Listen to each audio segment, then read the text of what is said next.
Hello there, my beloved lovelies. Is that working? Yeah. You may not have known that you were my beloved lovelies, but truly you are.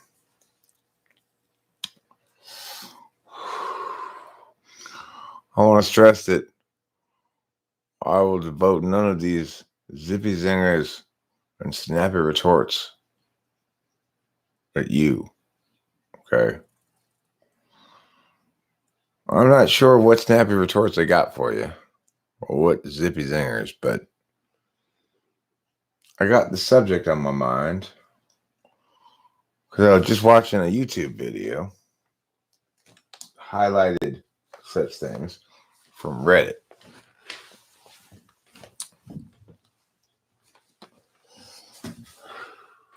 Pretty good, pretty entertaining video. I watched like 3 of them actually.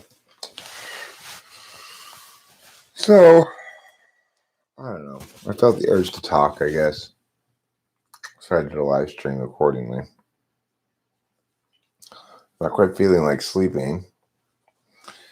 Not quite feeling like weeping.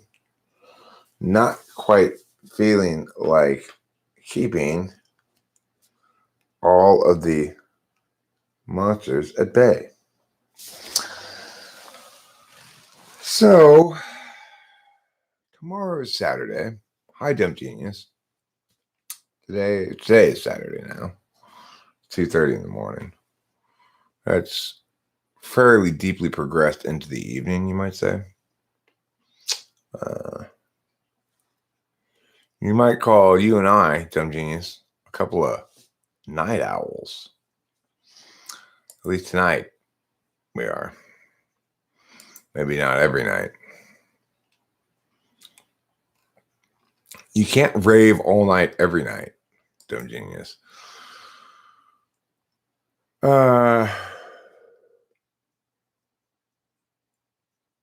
Yeah, didn't really want to go to sleep yet. Felt like talking a bit about whatever. I also could use a little food. It's been quite a while since I had McDonald's. I don't need a lot of food, just a little something to tide me over for the moment. Perhaps this bag of Cheetos will help. Do you have nightmares?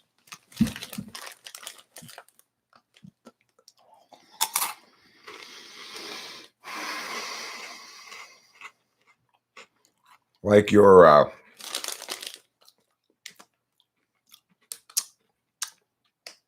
surrounded by ghosts and all of them are concurrently saying boo? Sounds terrifying.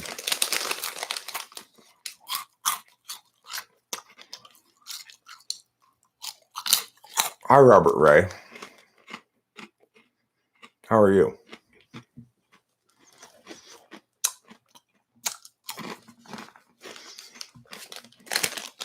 Title notwithstanding, I don't really have much of a topic tonight. I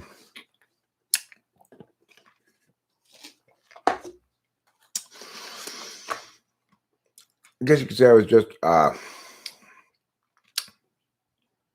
ready for bed. I had various thoughts, but of course, they escape me once I actually start streaming. But one of the big differences between an ENTP and, say, an INTP or an INFJ is that I can absolutely sit here with 0 people in the room and get myself interested enough in a given topic to talk it out on camera. Live streaming is a different kind of art than making videos. Partly Todd, you are not first. You're not even second. You're third. Remember, a bronze medal is no better than a medal made of shit. You're just chilling at home, Yeah. Are you making goat's milk soup?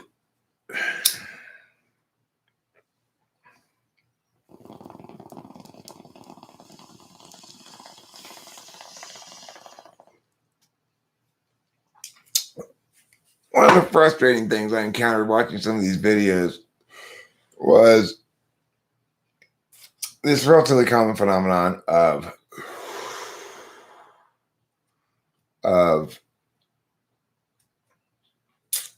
COVID enthusiasts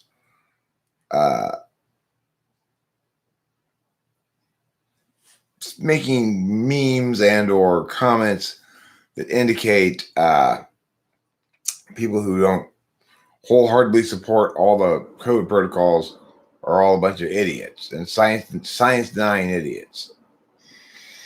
Of course, the thing that frustrates me about it is they dodge all the substantive issues. The point isn't whether or not people should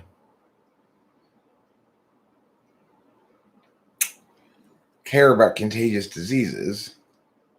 You know, it's like the point is, number one, what kinds of responses are appropriate to what kinds of threats? So, is there some kind of limiting principle here? You know, we're talking about a disease that has a less than 1% fatality rate. So, in that regard, it's nothing unique or unusual. But on the other hand, it was a new virus. It was uniquely contagious. To simply accept the death numbers that are being pitched around COVID without challenging them at all is silly. Those numbers are ridiculous. But anyway, it frustrates me when I see dumb people mock people who have legitimate concerns about the insane response to the world of COVID, as just a bunch of science denying idiots or something. You know, it's like, okay, dude, your position on this is so vastly less sophisticated and intelligent than mine. And yet here you are, smug in your certainty, and doing nothing but straw manning everybody who has any kind of objection, portraying them all as people who have irrational objections. Of course, there's always that cherry picking element when you've got a horse in the race, a dog in the fight, as they say. That's why God invented Cheetos. All right, so Robert Ray, why don't we both pull a bong rip together so that we can commune across the internet? I'll tell you what. I'll transubstantiate my bong rip to you, and you transubstantiate your bong rip to me at the same time. So I'll count it down. Let me pack a fresh bowl.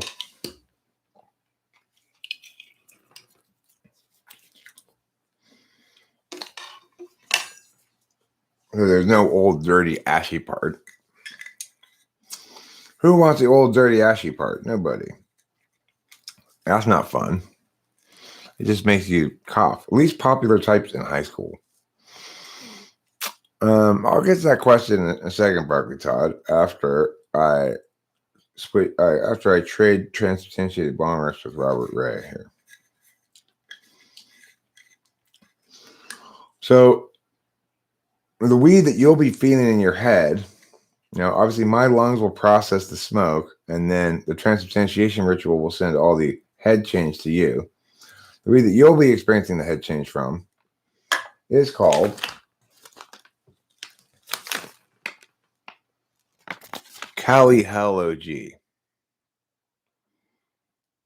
Okay, Cali Hell OG. That's what you'll be feeling this head change. So, you know, if you're not accustomed to this particular strain, it'll probably hit you a little harder than the strain you're currently smoking on the regular, your daily smoke. I can't transubstantiate with this. Stupid Eric. By the powers vested in me as the archpastor of the Yaylorian Church and the archpastor also of God's Big Heaven Church, and also as the head guildmaster of the Transubstantiation Society, I do hereby transubstantiate this bong rip to you.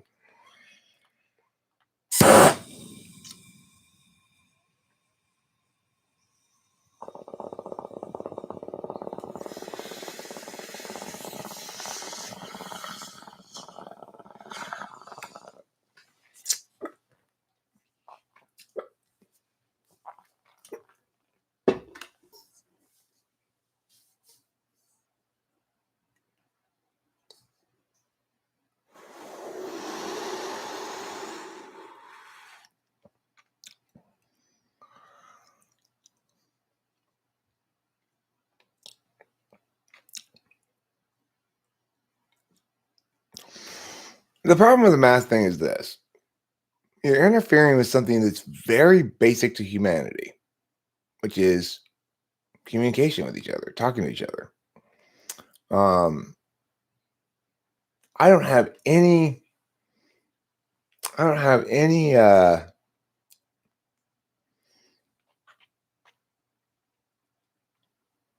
hearing loss or anything, but frequently, because they're wearing a mask and they may be behind a piece of plastic as well, I can't hear them. What? Or they can't hear me. Take off the mask. Blah, blah, blah, blah, blah. Now, that's for me who has no kind of disability. My dad, it's almost impossible for him to go through the world and talk to people because they've got masks on. He can't read their lips at all. And he's got terrible hearing. So, it impacts him substantially. We've created a situation right now where poor people have to wear masks, but rich people don't. So there's the bus drove by the other day, and I saw what it said on the electronic sign on it, which was federal law requires you to wear a mask throughout your entire bus ride. And of course, who rides the bus? Poor people. It's like when I was in Palm Desert. The golf course at the condos was available if we wanted to play golf. I don't play golf, but if I'd wanted to, I could have gone and played there. It would have been expensive. But the public golf course was shut down because of COVID. When you look on TV, what do you see? Well, let's say you're watching a sporting event where they're strict on the masks with the fans. You're going to see all the fans with their masks on then because some usher's going around and busting chops so they don't have it all the way on their mouth and nose. And you'll watch all the important people, the coaches, the trainers, the players, not wearing masks or wearing the aristocracy's right or privilege, which is to simply wear your mask on your chin to show that you care about masks, but you're doing a job that's too important to actually wear one. After all, you have to talk to your players. If you've ever watched a basketball game on TV since COVID, you've seen this happen. The coach is constantly taking off his mask. He needs to be understood. He needs to be clear and understood. Now, you might say, well, you just need to adjust, Eric. You need to speak louder. Blah, blah, blah, blah. Well, the other problem is this. Forgetting about even that communication issue. The problem is basically this. What kind of precedent do we want to set? And how are we thinking about it? So let's say I don't want to get a vaccine. Well, if the vaccine works, what the fuck do you care if you get it, right? It's like people seem to forget what a vaccine is for. A vaccine is a way that I can make sure I don't get a disease that I want to make sure I'm not going to get. So I take the vaccine. In other words, It's what makes it so I don't have to care whether you get the vaccine. Right? That's just plain common sense. So this notion that everybody has a responsibility somehow to get the vaccine so that we can accomplish herd immunity is mistaking we for me. It's like, you worry about you, let me worry about me. Now, if there were no vaccine, you might have an argument that, everybody must go over the top in preventative measures, because if I have COVID and I go out and I don't have a mask on, even if they have a mask, I might give it to them. Well, okay. The crazy thing is, first of all, we all understand that you don't have an onus of responsibility to prevent giving people diseases you don't know you have. Let's say the reality is I might have a heart attack and die while driving my car and crash into people. I don't have a responsibility to have a contingency plan to successfully avoid killing people when I have a heart attack while driving.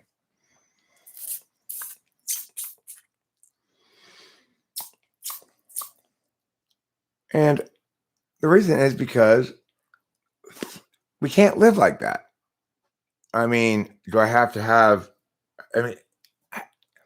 how much risk do I have to pose to somebody before it obligates me to some positive mandate?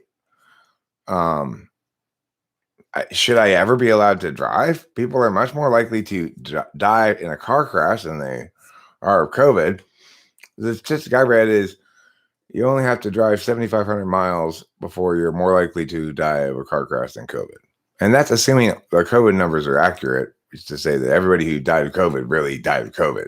The fact is, in any normal year or any normal data gathering approach or whatever, a tiny fraction of the people who died of COVID actually would be being considered dead of COVID. If I've got 3 forms of cancer, emphysema, and kidney failure, and then I get COVID and I die, I did not die of COVID. Okay. The fact is this: in Italy, where the fatality rate was supposedly so high, although with their data gathering methodologies, of course, it was that massively inflated, as I said at the time, and as the media supported 6 months later or something like that.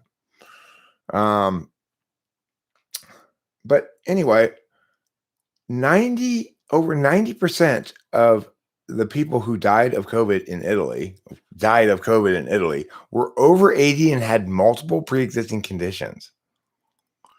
So, I mean, did they really die of COVID? Not really. And of course, there's a story about this ex-assistant coach of mine. What's his name?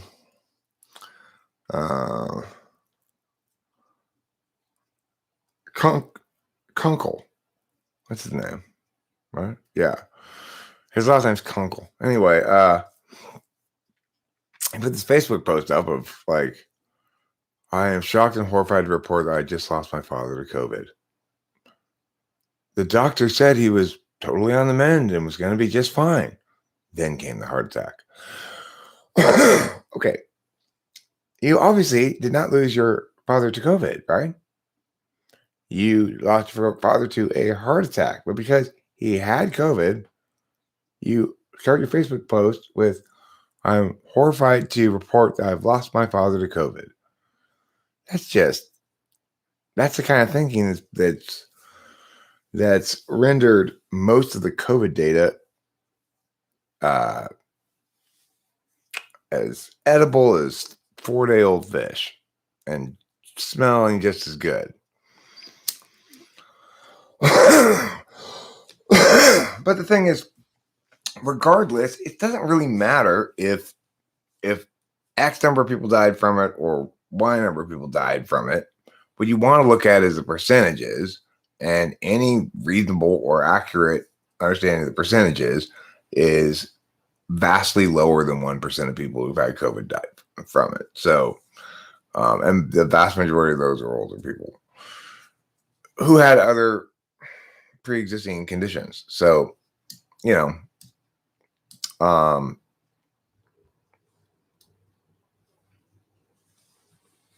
it's just plain silly to think that we should consider our COVID behavior a success. It set a terrible precedent here. So, when exactly do the authorities get to shut down half the businesses for a year plus? Like, what? When is that justified and when is it not? Because what I saw in Southern California was this: all the sit-down restaurants were prevented from operating for more than a year.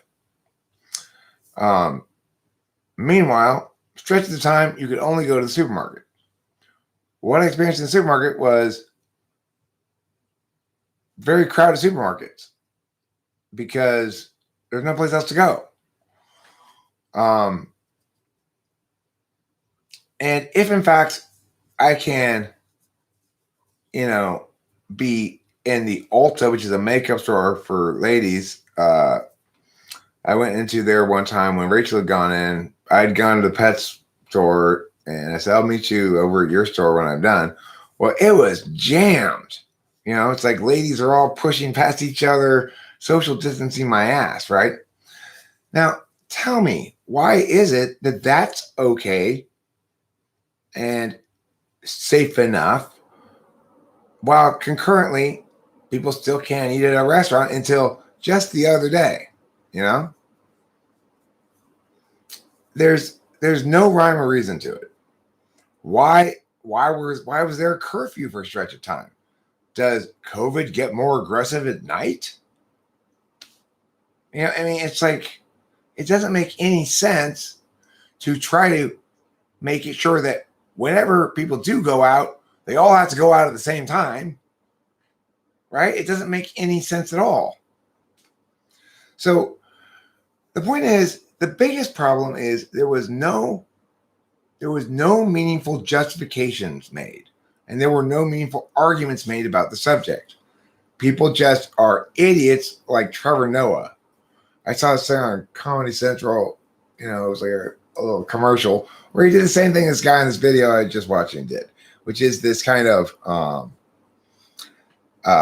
people who have qualms about COVID policy are the same as flat earthers and like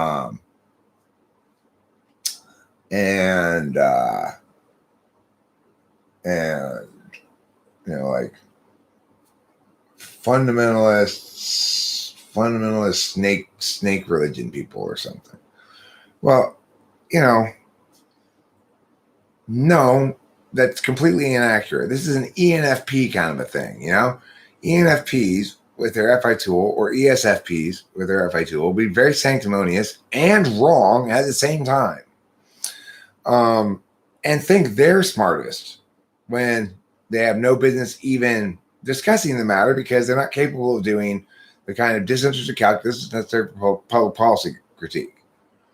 But at the same time, the voices who are opposed to COVID policy, almost none of them are like mine. Most of them are stuck on their fourth slot NI shit, like this is a conspiracy or other unsubstantiated shit, or COVID's just a made up thing, it doesn't even exist. Well, that's bullshit. Or COVID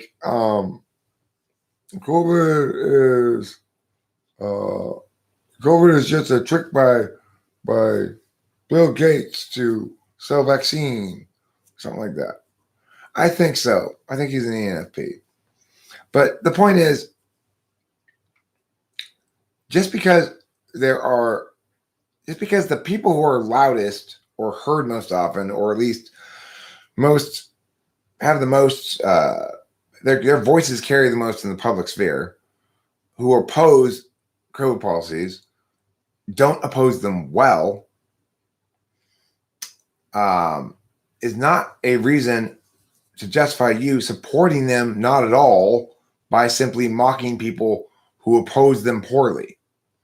After all, that's fundamentally straw manning the issue because I'm making the right arguments.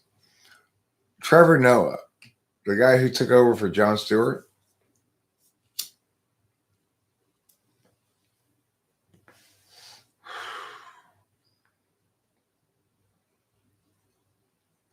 it's like Jeffrey's teacher as well as is an ENFP. She had the students write this like honor code paragraph at the top of this paper they're turning in today. It says, I have accessed no outside resources of any sort other than our class discussions and my own reading of the book and writing this paper. Now, of course, the thing is, what a treacherous and evil way to impose your cognitive function bias on everybody. Yeah, school teacher, high school English teacher, making the students write about Macbeth. I've encountered this with ENFPs before. They're incredibly evil without knowing it. I mean, I don't know if they know they're evil or not, but they are. They're deeply evil. So it's like, if she thought properly, she'd understand that her job is to facilitate the education of the student. Okay? That the student is capable of educating themselves by doing things like reading a translation of this Shakespearean English if you don't understand it, right? So when I talked to him about Macbeth, because mom wanted me to talk to him about it, I basically just looked at the Sparks Notes translations and said, well, that's what this says, It makes it easy to understand. So the thing is, why is that bad? Why is it bad that he understood Shakespeare by reading the Shakespearean language, but then reading translations of it into modern English? How is that bad? It's not bad. It's a good thing to do. Why is it bad that he gets help writing a paper? After all, she's supposed to be a teacher, but she doesn't provide any help writing any papers. She didn't teach anything. She just assesses constantly. She expects every student to be able to have enough extrovert intuition to come up with everything without any reference points externally. And then, of course, she sets rubric-ish things that leave her ample definitional room for arbitrary decision-making because they don't really mean anything. She's relying on distinctions that are subjective, She's like on the warpath against students having any tutors, right? Tutors helping. You can't have tutors helping you. First of all, I'm not a tutor, okay? I'm a teacher. This woman is not a teacher. She doesn't teach anything. She just assigns stuff and grades it and plays cheating police chief. Well, it's like, talk about not getting that you need to be, not just have an overarching frame, but also check to make sure you're using frames correctly. I just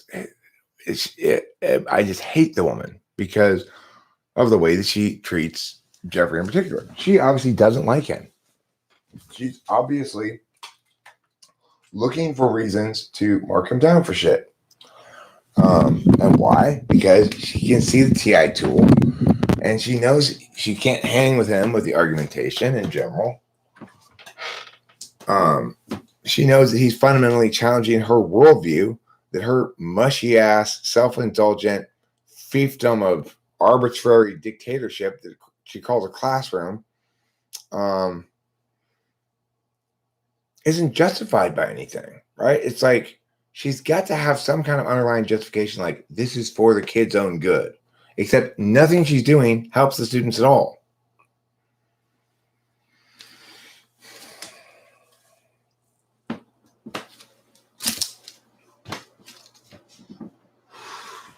She has no respect for the student's time either. Like, if you're a teacher, you're supposed to teach people who come to you to be taught during the time that you're working with them. The idea of homework is a weird thing. It's like, imagine if you were, if we didn't think about school first and foremost as this mandatory big public institution, but instead thought of it as we ought to think of it, which is, imagine yourself needing or wanting to learn something and hiring somebody to teach you it, right? If you hired this English teacher to teach you to write, she'd say, okay, well, first read this and then write a paper with this structure on this topic. And you go like this, and then she'd tell you to change it in ways that made it worse. So she doesn't have good art instincts. She rewards unnecessary verbosity. She punishes TI and concision in general. She likes the students to write about how things are resonant emotionally. But she's incapable of accurately self-assessing what she's doing or any kind of meta-analysis. So she's just a swampy, squalor-filled hellhole of a scum bucket.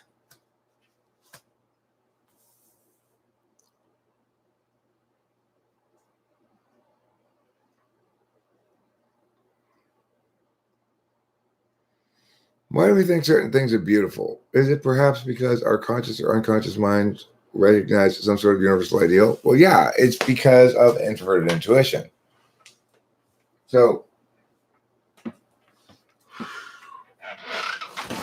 if you're an ESTJ like my dad, you listen to almost no good music. You listen to lots of very accomplished, complicated music by jazz musicians who really have chops on their instrument, but you don't listen to anything that's really good, or if you do, it's sort of accidental. NI is shape constancy, which is to say it's our understanding that things have identity. It's how we process the concept of identity. And a lot of people don't speak well about the concept of identity. How they go move through life engaging with identity is one thing. How they talk about identity is another thing. And how they talk about themselves engaging with identity is the third thing. So here's what I mean by this. The fact is, for people who have NI as an absolute value, 1, 3, or 5, let's say, or 7, maybe even 2, but definitely 1, 3, well, maybe not 7. No, not 7. 1, 3, or 5, okay? Then fundamentally, you'll understand that some songs are good and some songs are not. Some songs have attained the status of entity, which is to say, they are what they are, nothing else. They're distinct, memorable, and both familiar and surprising at the same time. There's a lot of different qualities go into it, but Rachel and I were listening to new music earlier, as I do pretty often, and I really have to thank Rachel for that. She inspired me to be much more active in my pursuit of new music and media and stuff in general. But regardless, we were checking out new music, and we listened for about 20 seconds or whatever. Sometimes I'd fast forward a bit through it and listen to some of it, and some of it you can dismiss pretty quickly as wholly derivative. Like, for example, there were around the same time, there were two people who were young female pop stars who were kind of equivalently successful around the same time. Britney Spears and Jessica Simpson. Now, Britney Spears had the song Hit Me Baby One More Time, and what's the other one that was very popular right at the beginning? I'm Not That Innocent, or is that the same song? Anyway, regardless, You can remember the Britney Spears song. You know it. Oh, baby, baby, I want it my, my, my, my, my, my,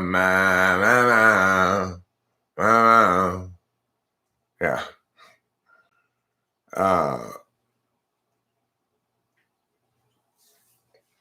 But you're not going to remember any of the Jessica Simpson songs at all, right? Because they're not good songs. They didn't attain entity status. They're created, not discovered. And the thing is, things that have identity are distinct and have flexibility, but don't evolve. Okay. So what I mean by that is I might become a more optimal expression of my cognitive function stack, but I will never evolve into a different cognitive function stack. And the same thing is true with species. A species definitionally is a genome that remains consistent over time because multiple instances, because when you have, say, two instances of that species, a mother and a father, they definitionally always produce offspring of the same species with the same genome. Now, that doesn't mean there's no plasticity. It doesn't mean that the phenotypic expression of species especially doesn't have some adaptability, but it's beyond that as well. If you look at a species like papyrus, it can grow fully submerged in water for a long stretch of time or totally in dry dirt for long stretches of time because it's a plant that grows someplace where the water level changes, I guess, Now you might say, well, it evolved to do that because of where it grew in Egypt. Okay, but people have been planting papyrus now for thousands of years, places other than Egypt, where not by the riverbank. So why hasn't that evolved? Why don't we see any subpopulations changing? Blah blah blah blah. Right. So the point is that regardless of plasticity within a genome and the expression of individuals, what defines a species, and this is true of all kinds of identity, is that it is distinct and unique. It can't be something other than what it is. And if it didn't have all the pieces of it, it falls apart. So it's like an internal combustion engine is not a spark plug plus pistons plus meow plus meow plus meow. It's a holistic machine that works to propel a car forward when all of these different components work in conjunction as intended, right? If you take out one piston, a spark plug, and pull a couple of random wires, you're not going to diminish the effectiveness of the engine by 1%, even though the completeness of the engine has been reduced by 1%.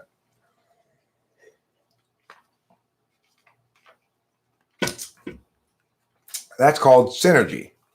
And no intelligent thinker disputes the fact that some phenomena are emergent, whereas other phenomena are consequential, and still other phenomena are expressions of attention that are conditional.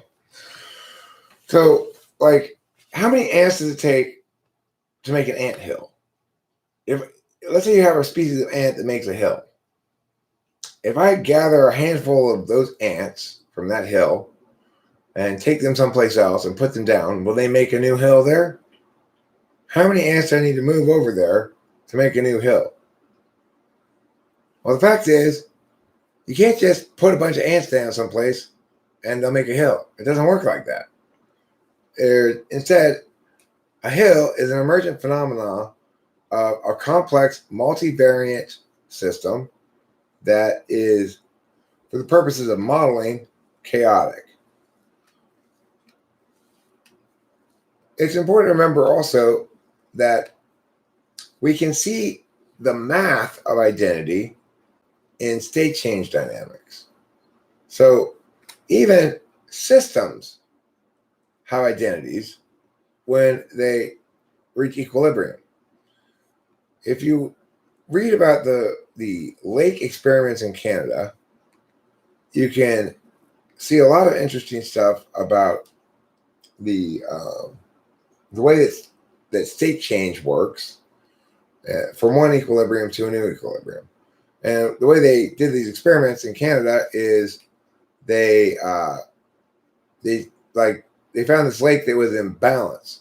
It had sunfish, it had meowfish, and it had largemouth bass.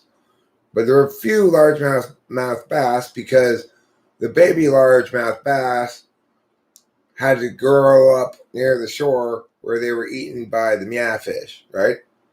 So the scientists added largemouth bass into the lake a couple at a time, and what you see there is it was in equilibrium, and then you'd have these wildly vacillating population numbers. So suddenly the bass population would shoot up, then suddenly the meowfish population would go way down, then the sunfish population would go way up, and the bass would go way down, and the meowfish would go way up, and then finally it broke when they added a sufficient number of extra bass to the system. In other words, when they reached essentially escape velocity from that state of equilibrium, then the system involving the meowfish collapsed and they all died out, and there were only some small number of sunfish and mostly bass. And it changed the ecosystem of the lake in other ways too. So the thing about this is, the thing to note is we see identity throughout the world in all different ways. We see identity when we take a random group of people and do a distribution on a random attribute. We see a bell curve. What if something evolves from one entity or species to another but very slowly? From one day to another, they are the same, but if you zoom out, there might be a huge difference. Well, I mean, this is the thing that the problem is, dumb genius. We always get stuck in this weird metaphor that somehow the individuals are changing. The individuals aren't changing, right? We know that. My genome is exactly as Homo sapien today as it was when I was born. So now there are epigenetic changes, and if you want to take kind of a Lamarckian approach to evolution, that does make a little bit more sense than the Darwinian approach. But the thing is, dumb genius, here's the problem with it.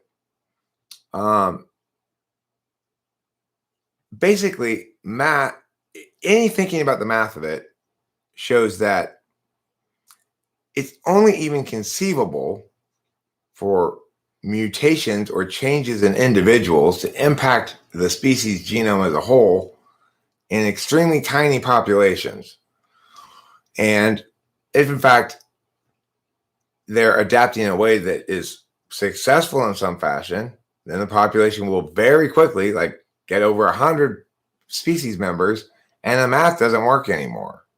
Even if you have an extraordinarily advantageous expression of a species genome, it still won't change the genome as a whole. Explain how pigeons can evolve. Pigeons are the same all over the world. They've got the same genome. Now, there's hundreds of millions of them. So how can that species evolve? Just think about it, right?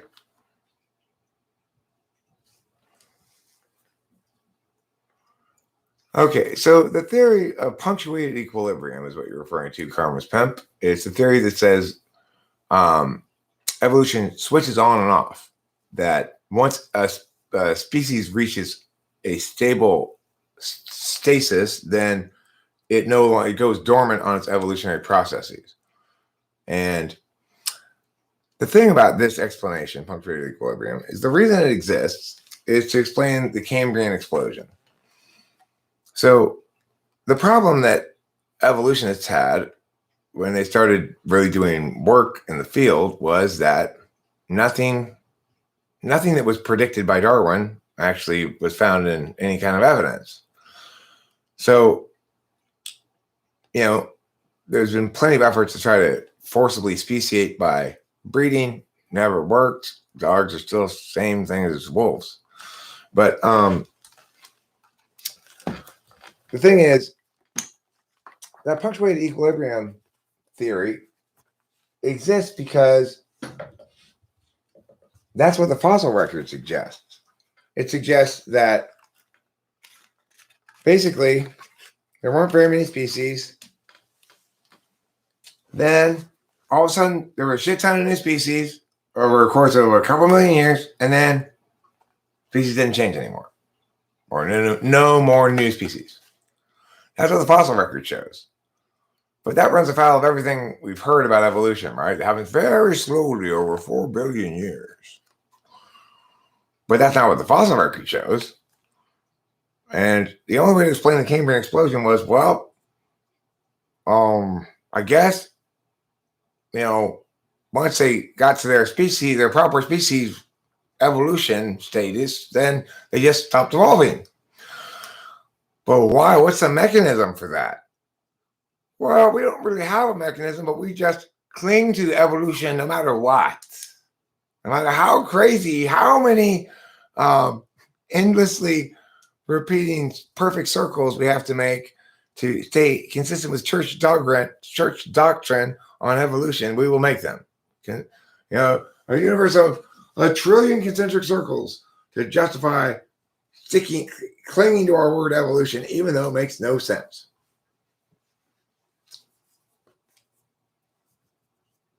I'm not sure you were arguing evolution, but more so arguing the definition of speciation.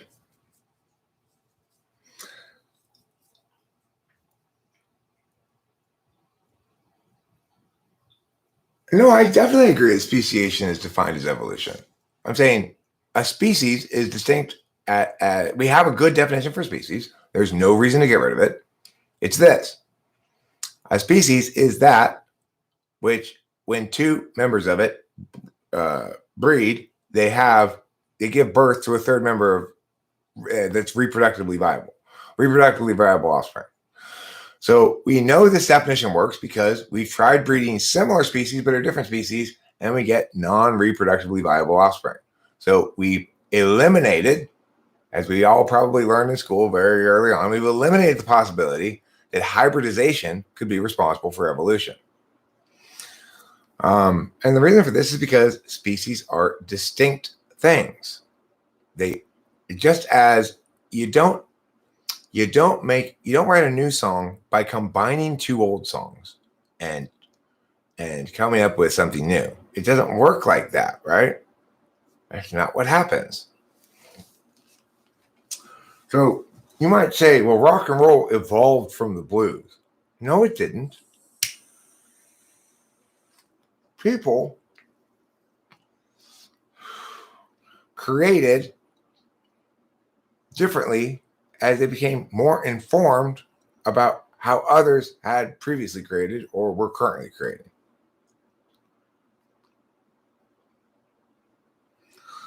Karma's Pimp, I don't really have an alternate explanation. So I'm not, I mean, the natural alternate explanation is that these species were created, right?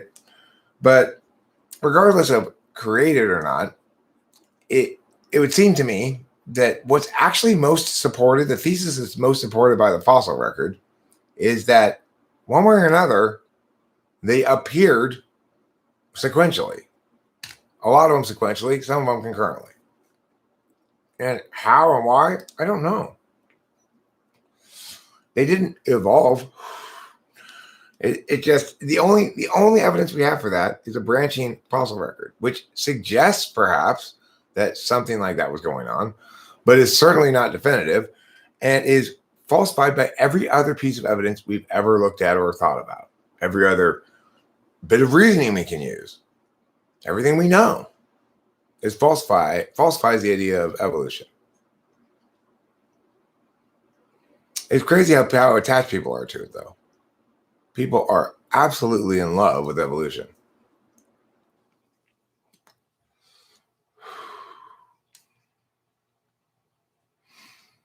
I mean, the point is, Winston's mom, we don't get hung up on speciation at all. Remember, there's no disputing the word speciation if we're in agreement about the word species, right?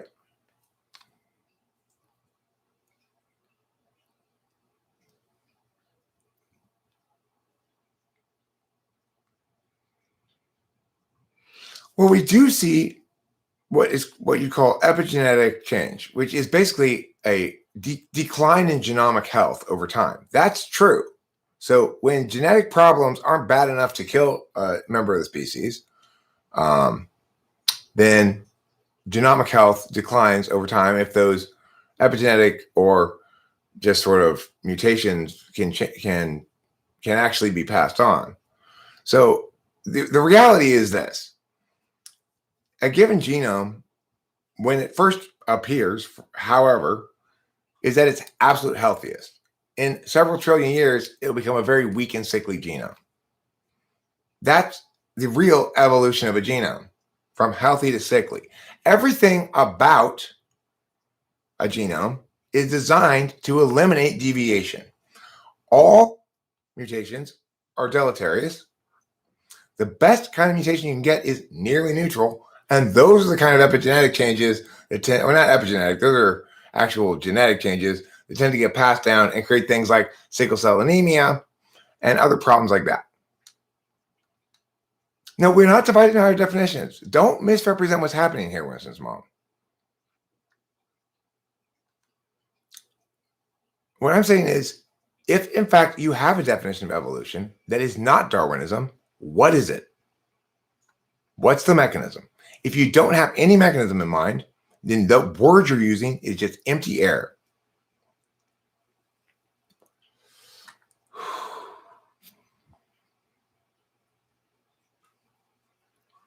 The thing is, if you don't want to define a species as that which can produce reproductively viable offspring with another of its kind, then how do you want to define it? I had this conversation with a evolutionary scientist one time, and he was quite flummoxed by my questions. I was surprised at how totally incapable he was at answering any of them. I mean, there's nothing to research. This is the problem. The more you research, the more you realize there is no consensus about any of the important questions on evolution. None. And yet there's broad consensus that evolution explains where species come from. It's weird.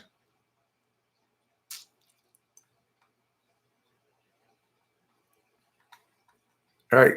So many people are dead set that they believe in evolution, but they have no idea what the thing they purportedly believe in is.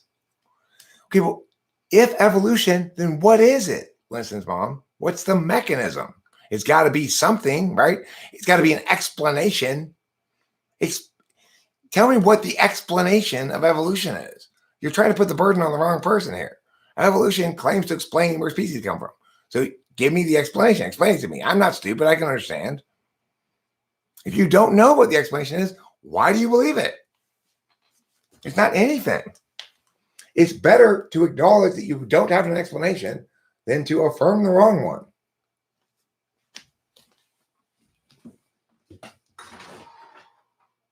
Especially when you know it's wrong.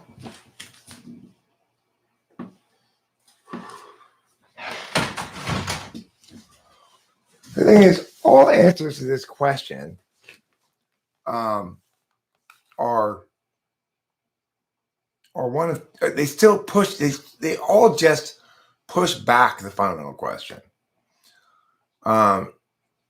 It's like there's an attempt on some people's part to reduce all of existence to a bunch of causal interactions. But that's just crazy, because all existence cannot be understood except as supervening on observation. Certainly can't be communicated about.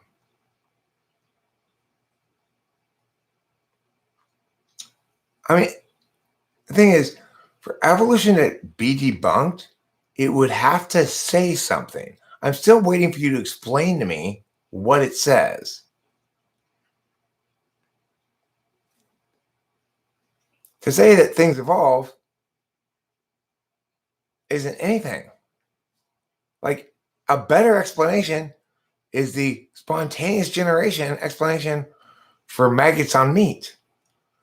At least it set the conditions under which it occurs. If you leave meat alone for a while, it'll spontaneously generate maggots. At least there's an antecedent to the conditional. There's no such thing at all. There's no explanation at all for evolution. There's none. None that anybody agrees with, that anybody smart agrees with.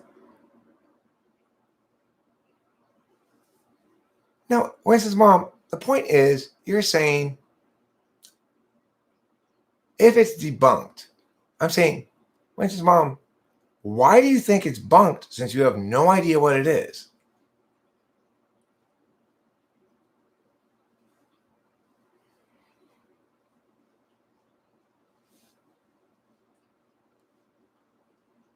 Okay, but remember, Karma's Pimp, defining species as two individuals that make a reproductively viable offspring, you'd have to have two individuals of the species both having compatible mutations.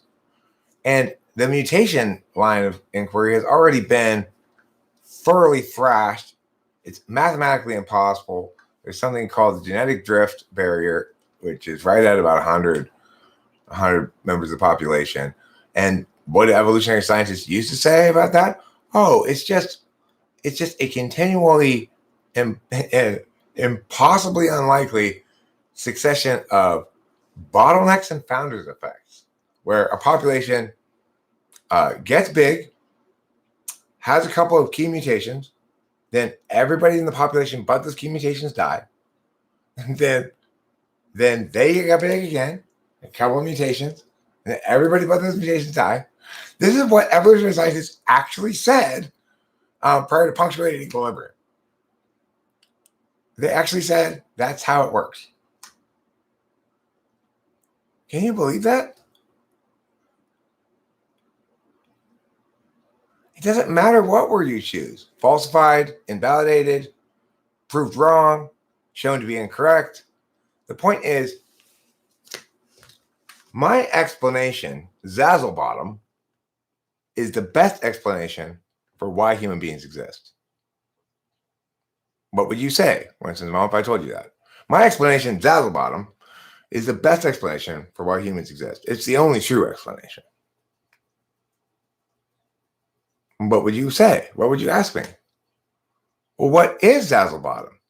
Why, it's the explanation. I mean, you don't have a better one, do you? Okay, but can you tell me what exactly? But what is the like? Explain. You know, what's Zazzlebottom? Okay, but what is Zazzlebottom? It's the explanation. And like I said, you don't have a better one. What could we replace it with? There's nothing to replace it with. But what is it? It's the explanation. Do you see how stupid this is? That's not an explanation if it doesn't explain things.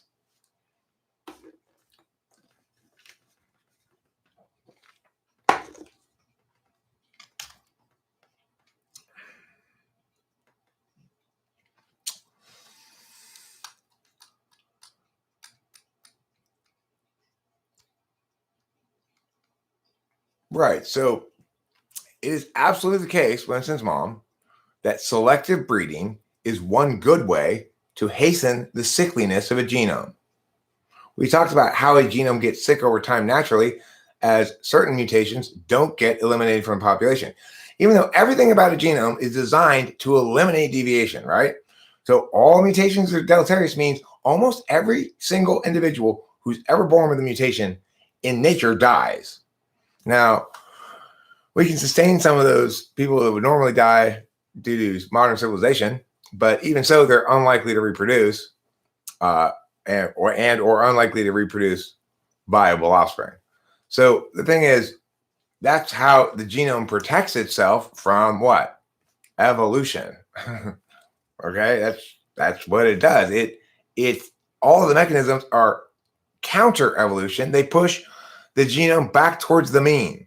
If you were to let all the dogs loose, let them go wild and just see what happens, the shitty ones would die, like like those dogs that can barely breathe, like those pugs, or because they're just so fucking inbred.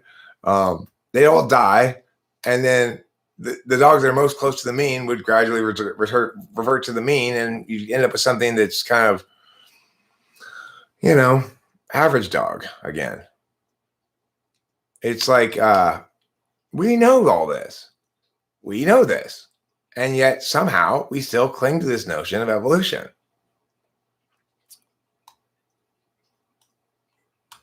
People believe that a fish just grew legs over a span of 1 million years. Explain axolotls. No, people don't believe that a fish just grew legs over a span of 1 million years. People believe that one species increased in complexity through some mechanism, branching off to become a separate species from its sort of source species. That's the gist of evolution. But without the mechanism, it doesn't mean anything. Right? Without the mechanism, it doesn't mean anything. So I'm not going to try to straw man evolutionists. I don't think evolutionists just believe that a fish grew legs over 1 million years. Evolutionists aren't that stupid, right? Evolutionists think that, in fact, a fish, a subpopulation of that fish became somehow separated, increased in complexity via some mechanism, and became a branch species, And this idea is consistent with some portion of the branching fossil record. So it's not crazy, but when you actually think about it, you can thoroughly dismiss it from a number of different angles of thinking and reasoning. So, as a debate coach, you learn when something's really bullshit, you can knock it down from many different angles. And that is absolutely the case with evolution. It is completely bullshit. That doesn't mean that the correct answer is creationism. I'm not saying that. I'm not making a counter advocacy. I don't know what the correct explanation is. It could be that all the universe came out of my butt.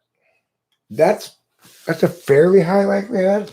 But if that happened, it must have happened when I was a little baby, because I don't remember it.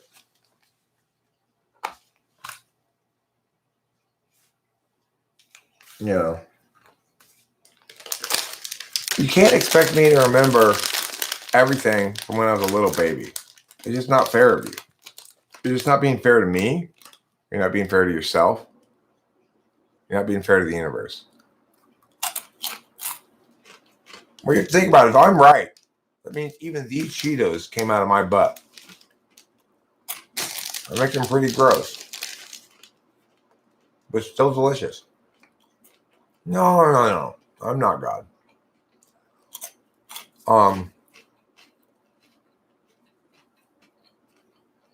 God would be the enema technician in this metaphor.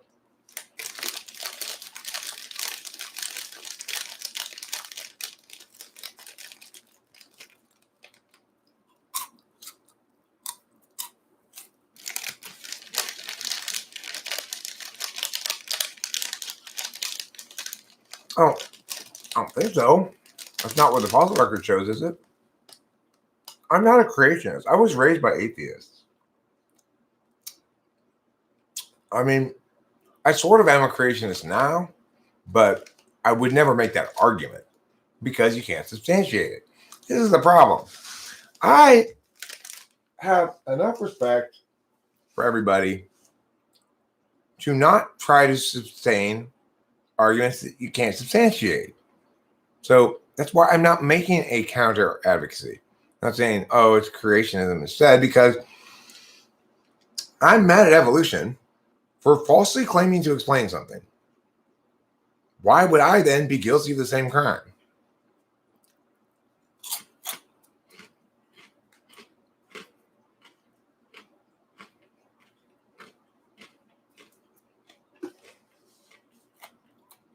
Both my parents were atheists. My dad's still quite a staunch atheist. His sister's always trying to save his soul, you know. And like it. He didn't really care either. He's just like, well, that's my sister.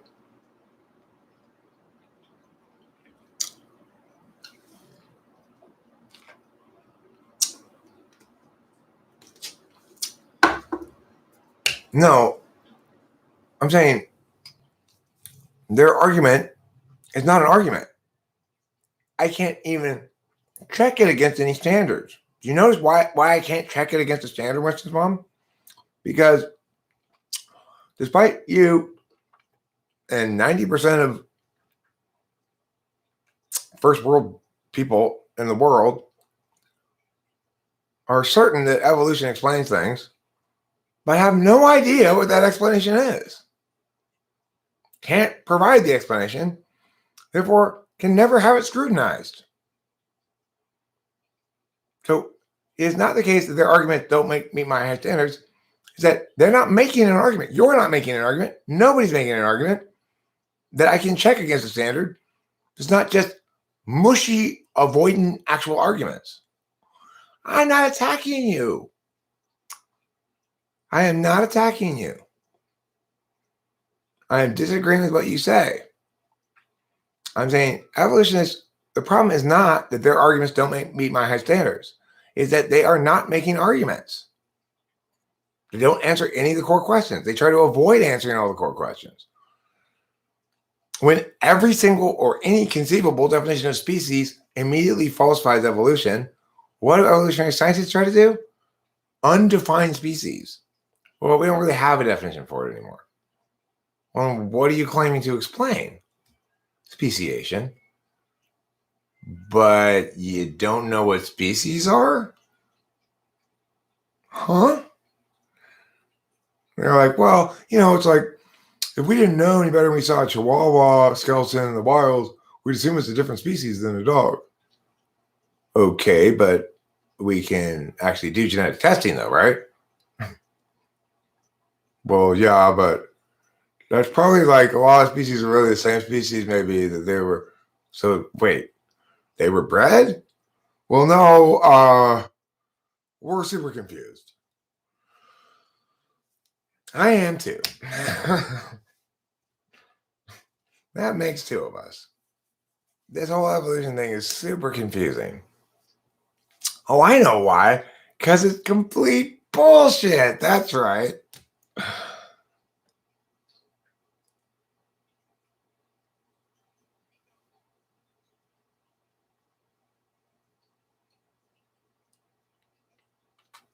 So why do you say, well, CS will not show up or respond?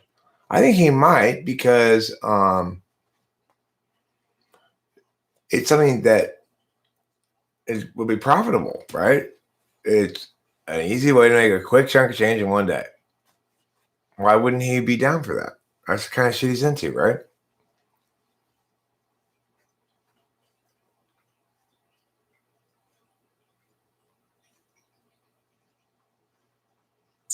Yeah, I wasn't attacking you as well.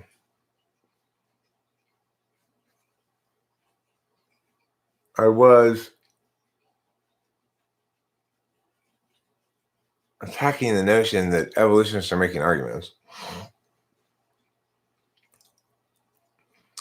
Yeah, I'm serious about the fight. I'm totally dead serious about it. I think it's a good idea, a good way for me to make a quick chunk of change too. I'll box 3 rounds of CS Joseph. Fuck, I don't care. Not a big deal. Worst thing that's going to happen is I get knocked out. I've been punched in the face before. It's not that big of a deal. And I'll have my hands up like this too. I'll do my best to avoid being punched by him. Obviously, I'm not going to walk into his punches. You know, I understand that I'm not a very good boxer or athlete or anything. Okay, I do understand that. I get the fact that whatever bravado that I might voice is at least somewhat tongue in cheek. But I also actually think, I've watched a lot of boxing, and I have thought a lot about boxing too, and watched the way that the defensive boxers avoid getting hit and different strategies they use. If you look at a heavyweight like Mike Tyson, he had actually really good head movement, but that was basically his only defense. He didn't really keep his hands up. He just fucking bowled into whoever was in front of him, In contrast, you look at somebody like Floyd Mayweather. He's a defensive genius. He's constantly rolling, so punches are landing on his shoulder and off his back like this. He's not just catching them on his arms here. He rolls his body with them to have the punches glance off his arms like that. So I would be focused primarily, attentionally, on defense until and unless I determined that C.S. Joseph was taking the same approach. So basically, in any boxing match, you're going to have one fighter who's primarily the aggressor and one fighter who's primarily the counterpuncher. It just seems to break down that way in like every boxing match. Even if they both come in as counterpunchers, one of them ends up having to push the action. So, I'm not giving my money to the charity. I'm my own charity. I'm the charity. So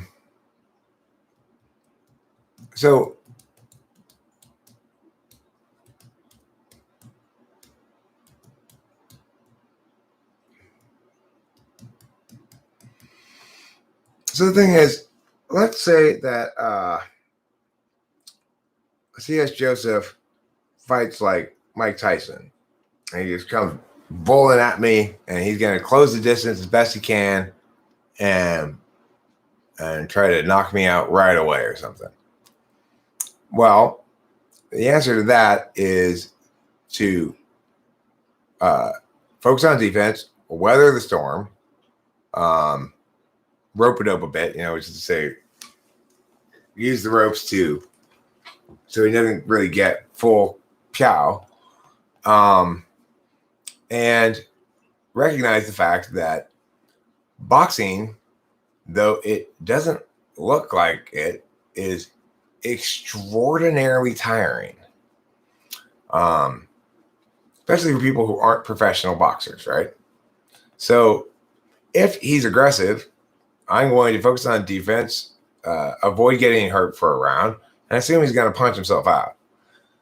Every time you punch, especially if you have a glove on, your arm gets a little tireder, So if you look at the classic Rumble in the Jungle, Muhammad Ali, George Foreman fight, George Foreman should have won that fight.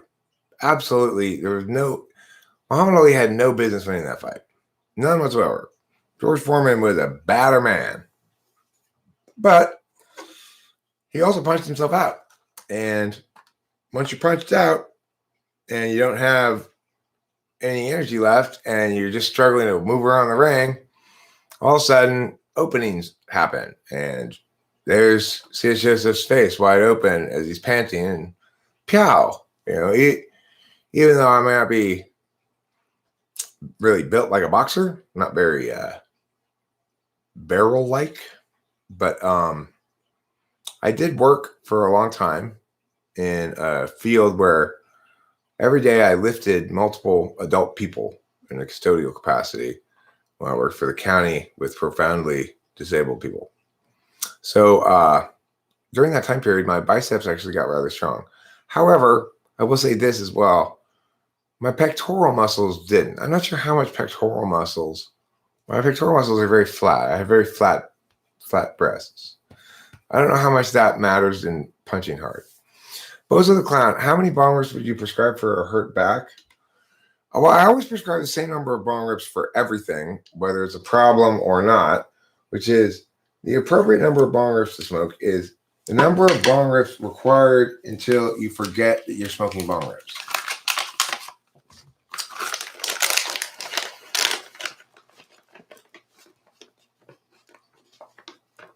So the thing is, well, people probably generally would be surprised to learn about it. If somebody would ask me that question, like if I were a famous celebrity and some interviewer were to say, okay, well, what would people be surprised to know about you, Eric?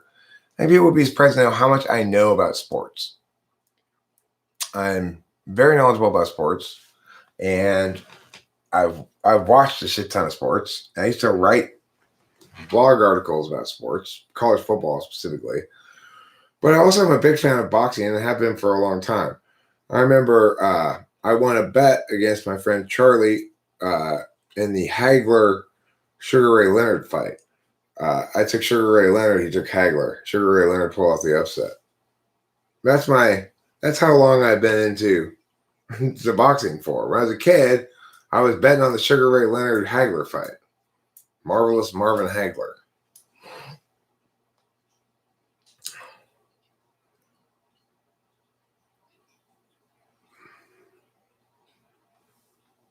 Sugar Ray Leonard was he's an interesting fighter. He's kind of a cross between Floyd Mayweather Jr. and like Oscar De La Hoya. So he had a lot more pop in his gloves than Mayweather has, but he was fast like Mayweather. It would be interesting. I would love to see Sugar Ray Leonard at his prime, Floyd Mayweather Jr. at his prime, fighting each other. I think Sugar Ray Leonard would win decisively. I don't know if he'd knock him out, but he'd win decisively. Sugar Ray Leonard had knockout power, whereas Floyd Mayweather Jr. really doesn't. Which Punch-Out character most represents host Eric? I don't know my Punch-Out characters very well. I'm sorry. It wasn't a game I played. Now, if you were to ask me about Karate Champ, well, I played a lot of Karate Champ. I knew how to do the spinning back kick. I knew how to do, the punch you in the face move and all those things. Sweep. Full points. Smoking Joe Frazier. Personally, I think he's in the history of boxing a just barely second tier boxer. If you watch fights, now obviously Joe Frazier lost an early fight to an aging German guy whose name I can't remember at the moment, and then he fought him again, and destroyed him in the second fight. But I think if you put at their prime, Joe Frazier, Muhammad Ali, George Foreman, Thomas Hearns, Sugar Ray Leonard, Marvelous Marvin Hagler, Floyd Mayweather Jr. Let's put that Mexican guy who had all those fights. What was his name?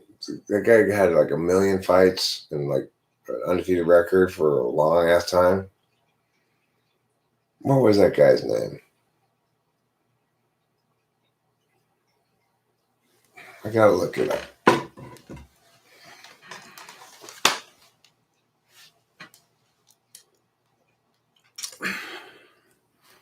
Mexican fighter with a ton of fights and wins in boxing.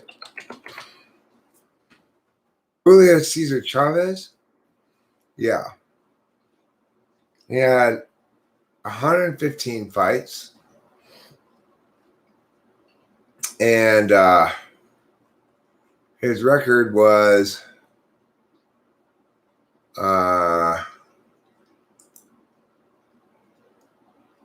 107, 6-2. But he didn't have his first draw until his 87th fight against Pernell Whitaker. Pretty crazy, huh? And he lost the light welterweight title in 1994 to Frankie Welter. Frankie Randall. That was his first loss in his 91st fight. His second loss was to De La Hoya in 96. And that was a really questionable decision, actually. That was his 99th fight. Had another draw against his countryman Miguel and Angel Gonzalez in Mexico City. A draw for a vacant title belt. I wonder what happens when that happens. He lost again to Oscar. He lost twice to Oscar? Wow. I did not know that. And then that's in 105. Then fight number 108, he lost. 110, he lost to Willie Wise and Kostya Tsuyu, respectively. And then he lost his last fight to Grover Wiley.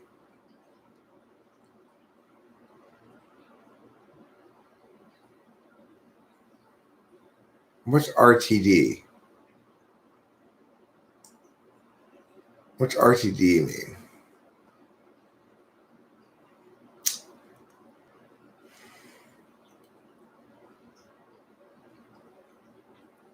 He had 86 of his 107 wins were by knockout, 21 by decision.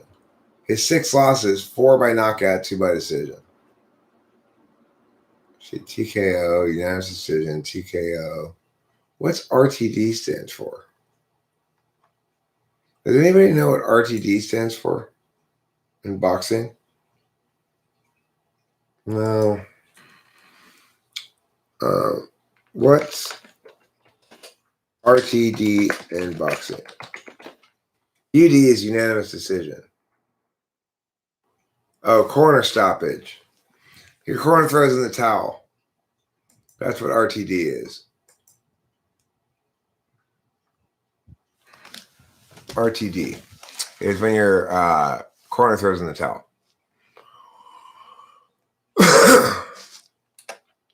Hey, Eric, I thrift for a living. If I find a cool hat, do you have a P.O. box? I'll send it to you. I don't have a P.O. box. I do have an address, though, which I'd be happy to give you. Now, I have been burned on that before. I had unsolicited, unexpected visitor show up at my old house because I put my return address on something.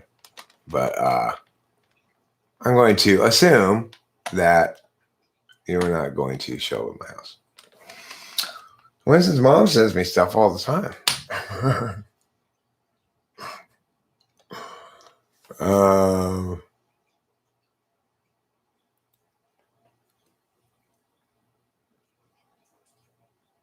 Fool me once, fool me twice.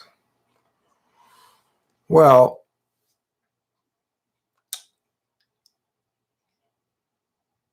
I mean, it's more like I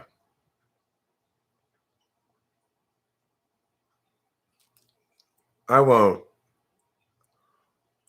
allow one person's bad decision to make me dismiss everybody, right?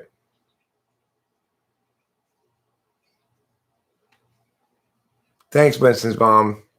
You're the best.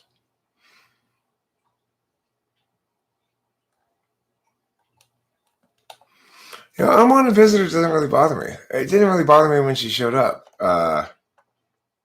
The thing is, I don't have any problem setting limits about shit like that. So I don't have any problem saying, "Oh, hey, you showed up out of nowhere. Okay, well, let's go get some coffee or something," and then saying, "Okay, well, that's all the time I have for you. I don't know why you decided to drive 22 hours to get here, but that's all the time I have for you. Goodbye.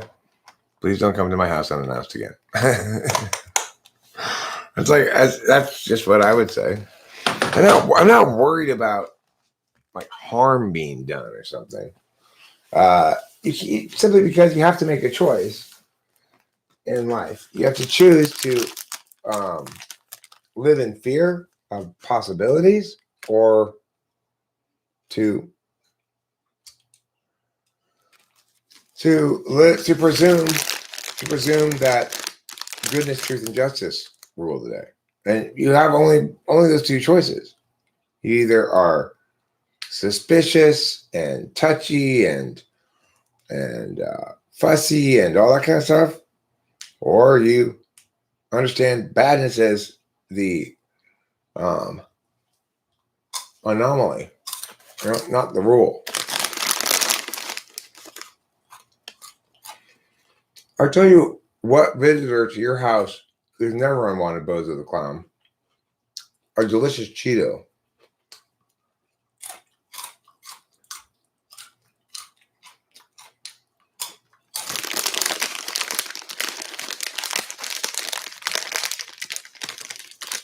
I mean,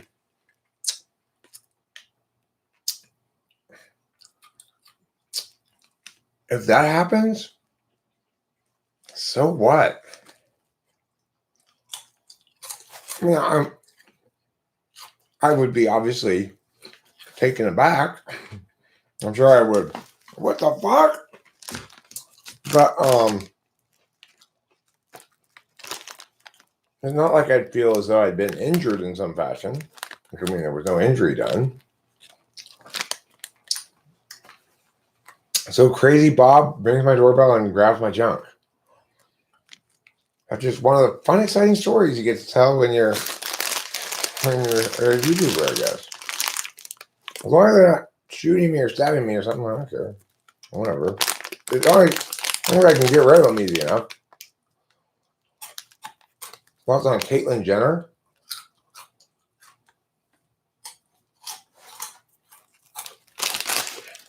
Is she the younger sister of the Kardashian girls, or is she Bruce Jenner?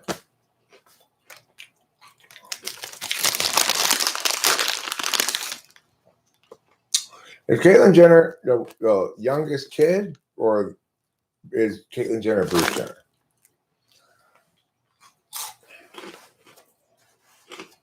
Okay. What do I think about it? I mean, my honest personal response to the whole thing was, oh my God, this is so tragic. This is so vulgar and tragic. But, those are my feelings. I'm not making any arguments about it. His body, his choice.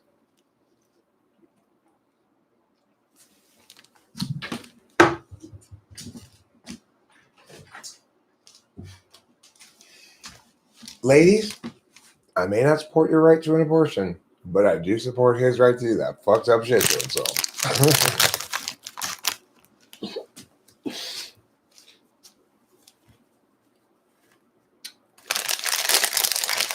I mean, when I see that, I just imagine, I sort of do a little FI, I guess, put myself in that shoes and imagine myself looking in the mirror and going, oh my God, what the fuck did I do?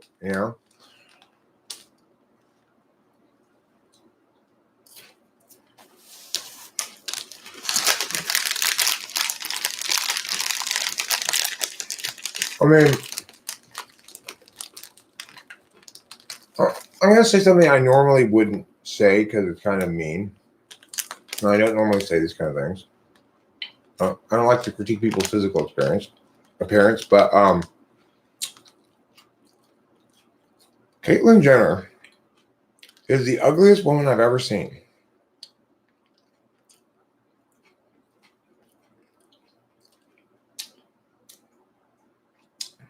Or the least convincing transvestite, one of the two. I mean, there's nothing feminine about that person.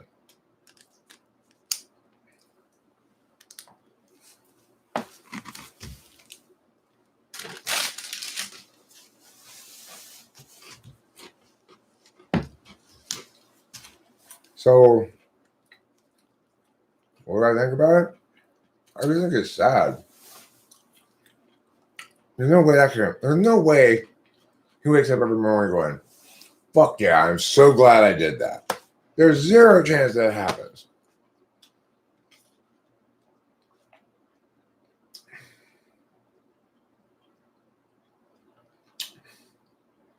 Well, I find it absolutely shocking that there's actually a debate about whether or not whether or not dudes who call themselves chicks should be allowed to compete in women's sports. Of course not. Just because you get your junk sliced off doesn't mean you're not still a dude. I mean, it's like, fuck. You know, I'm just kind of a scrap golfer. You know, I'm kind of a mediocre PGA golfer. I'm kind of middle of the pack.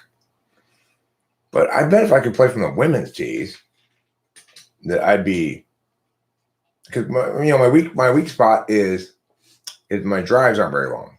If I could just play from the women's tees, I'd be one of the best golfers. I know. I'll cut off my junk. That makes me a woman, and therefore it's fine for me to play against the women from the women's tee. Wait, no, you're the same dude you were 15 minutes ago before you cut off your junk. You still have the same arms and legs. You still swing the same way. Your ball is still going to go as far as it did before you got your junk cut off. So why would you get to compete in an easier division now?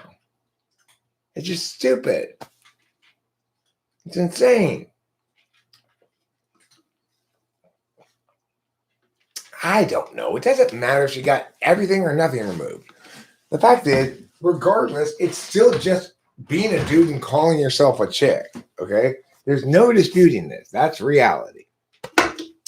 Just like you can't change your type, you can't change your gender. You can change what you call yourself. You can try to impose upon other people that they now change what they call you, but you can't actually change it, right? Any sane understanding of the world recognizes that messing with your junk doesn't change who you are. You know? It's like fucking what, you take Mike Trout from the Angels, put him in a dress, and wow, he sure is a badass soft fast pitch softball player. He's so much better than all those other chicks. Well, he's not a chick, right? He's still the same guy that he was before he got that stuff done to him.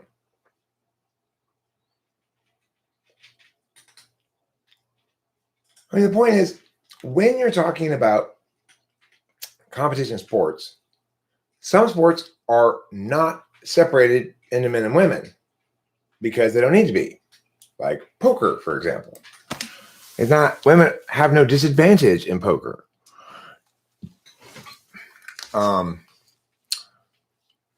Or sport like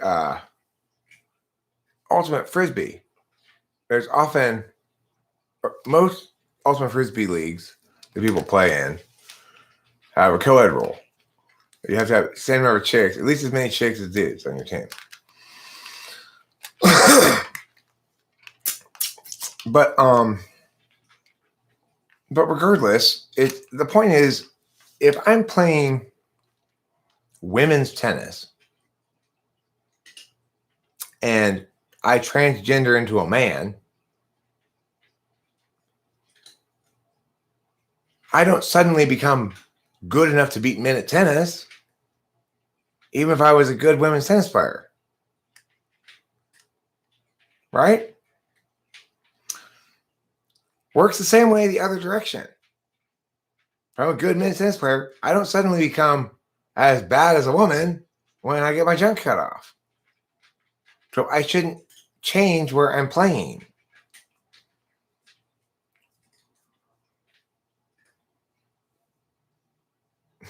This is what I want to know. Could I do this? Could I use my 4 years of eligibility to play a men's sport in college, get a sex change, and then use an additional 4 years of eligibility to play a women's sport in college? Or will I used up my eligibility?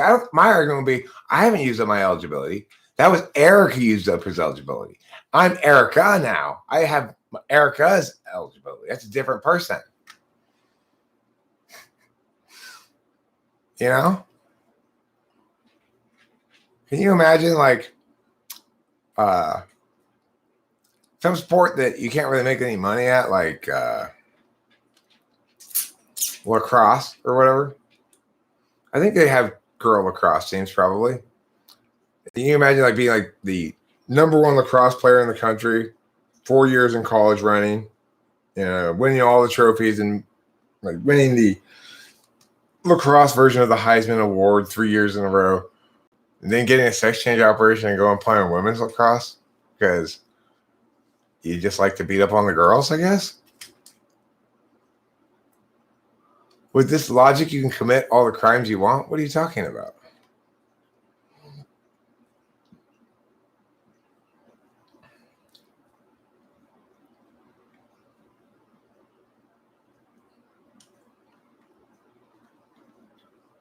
I mean, there's nothing wrong with my logic here at all, genetic seal.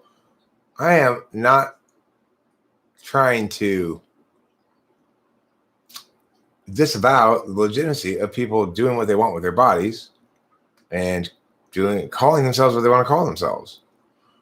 What I am saying is that there is one and only one sensible way to divide people into groups when you have a sport played with sex segregation, and that is chromosomes.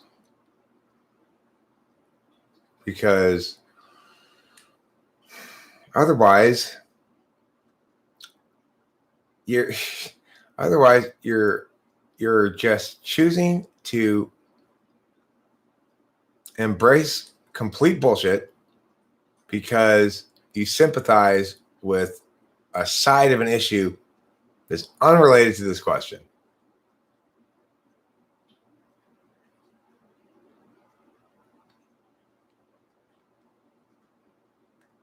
I mean, that's not the same as committing crimes and saying you didn't do so. You didn't do it. It's successfully working the system. I mean, how much eligibility do you have from the NCAA? Well, you have 4 years. Unless you redshirt, in which case you have 5 years. Unless you get injured, in which case you have 6 years. And unless there's COVID, in which case, in a very rare instance, you could have 7 years of eligibility. So, I mean, why is that so insane that they might make such a loophole available for people who are transgendered, especially given the political environment of the university system, right? Isn't that a conceivable reality that they could do that? They give exemptions for injuries.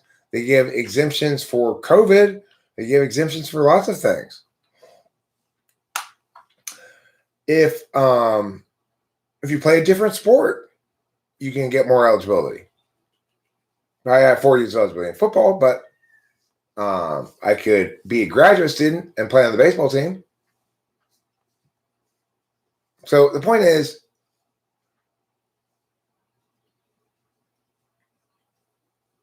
I mean, the thing is, actually, you're dealing with two separate questions here. The first question is, fundamentally, is it fair, right, and just for males who've had a sex change to compete in women's sports? And the answer to that is clearly no. And there's no disputing that. Now, the second question is, would somebody who had a sex change, by the logic of the world, be eligible for an additional 4 years of eligibility? And the answer is, well, no, but we just watched the entire world wantonly butt-fuck itself with a pineapple, screaming, this is necessary, this is necessary, this is necessary, and we're all going to die, for no reason at all. So I am loath to underestimate the stupidity of people.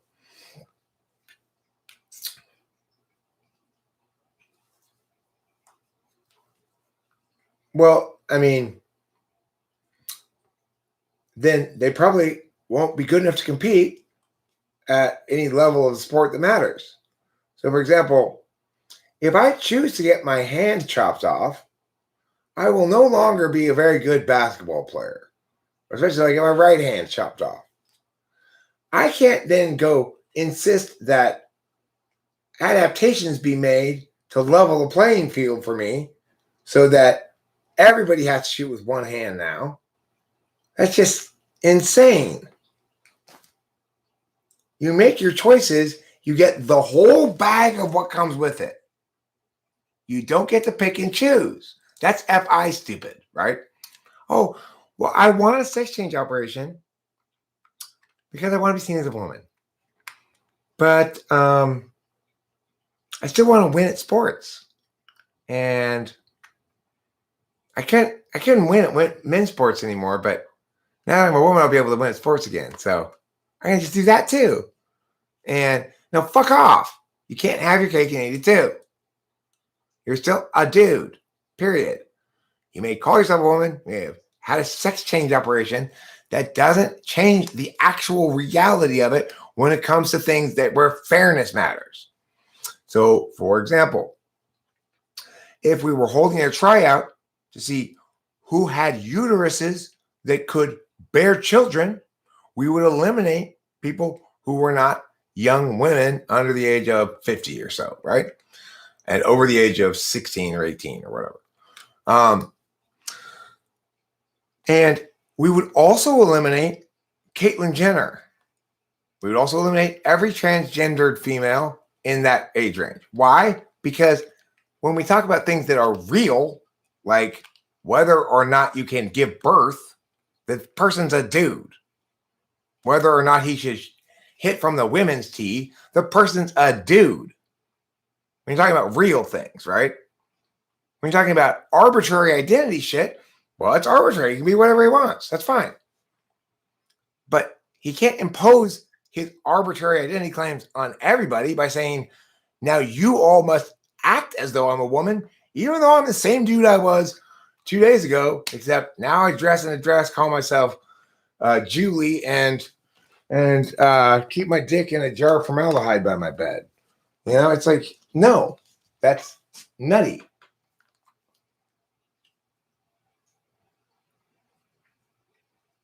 Well, sure, there's parasports, right? So, KE, if in fact transgendered people were trying to compete in parasports, people would correctly say, but you're not suffering from a disability that makes you have limited capacity to play the sport, right? Say, being transgender is not a disability. Okay, so no. Similarly, if they try to play women's sports, we will note, being transgender is not being a woman. That those muscles that you were using a year ago playing golf are the same muscles you'll use tomorrow playing golf, except now you'll have an unfair advantage because you'll be hitting from the woman's tee because you put on some lipstick and called yourself Julie. So the correct response to anybody who wants to make that assertion is, you need to go fuck yourself.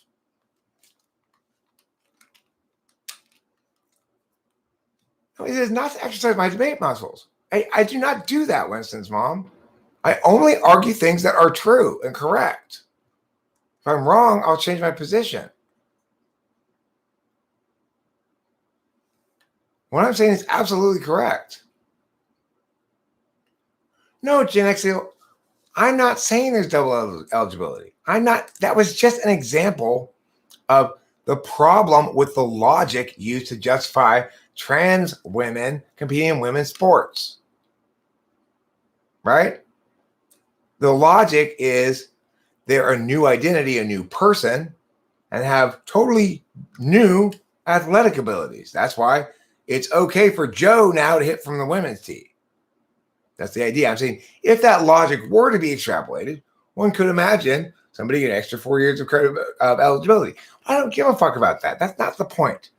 The point is trans men / women, whatever you want to call them, should not be permitted to compete in men's sports because for real objective purposes, for things that don't involve the subjective or arbitrary claims, they are not chicks. Just that easy. It's just that simple. That's reality. That's the truth. If we need to breed one of them, we won't be able to put a baby in their womb. They don't have one. If we need to gather menstrual blood from a transgendered person, we will not be able to do that because they don't menstruate, because they're not women. If we need a trans person to lactate for us because there's a crying baby, not going to happen. Why? Because they're not women. That's why.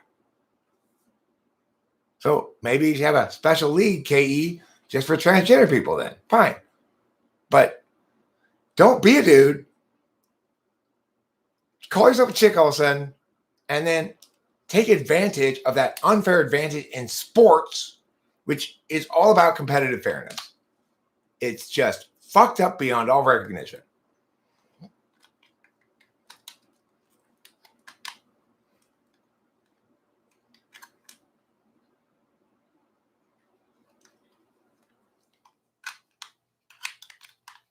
Yeah, so that's all I'm saying. Just the truth. Same thing I always say. And truths that people don't like to hear. I like my truths nice and controversial. No one seriously advocates that system. Okay, well then you shouldn't have any problem with me negating it. If in fact nobody is seriously suggesting that trans women should compete against women, then great. I guess that'll never happen. Except it has happened multiple times already. But regardless, if it's genuinely not a problem, if it's genuinely there's nobody advocating for that, then you should have no problem embracing and agreeing wholeheartedly with my negation.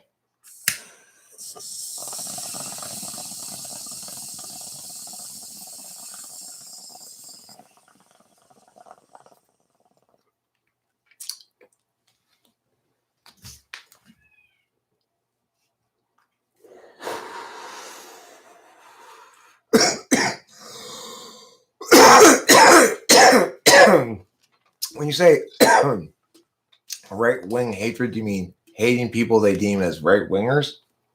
Or do you mean right-winger people you deem as right-wingers hating? Well, good. Jaxiel. Sounds like we're in agreement then. The only problem you have is that my argument here is inconsistent with the generally tolerant approach towards identity that I take. But the reason it's inconsistent is because, of course, in this example, the arbitrary and subjective elements of identity are outweighed by the objective realities of the activity, as we seem to be in agreement about. You seem squeamish, perhaps, at the fact that I'm pointing out a bunch of other shit along the way that normally correlates with people who have a problem with transgender people. I don't have a problem with transgender people. And I'm also not subject to correctness pressure because I'm always the most correct person. So, when people talk about being politically correct, when you move through the world as me, you know that everybody else is always less correct than you politically. That they think less deeply about it, they understand it less clearly, they have a less robust metaframe, they have less experience, and blah, blah, blah, blah. So I don't ever worry about being politically incorrect because that literally never happens for long. When I am incorrect, I correct myself immediately. So, I just say what the correct interpretation of things is.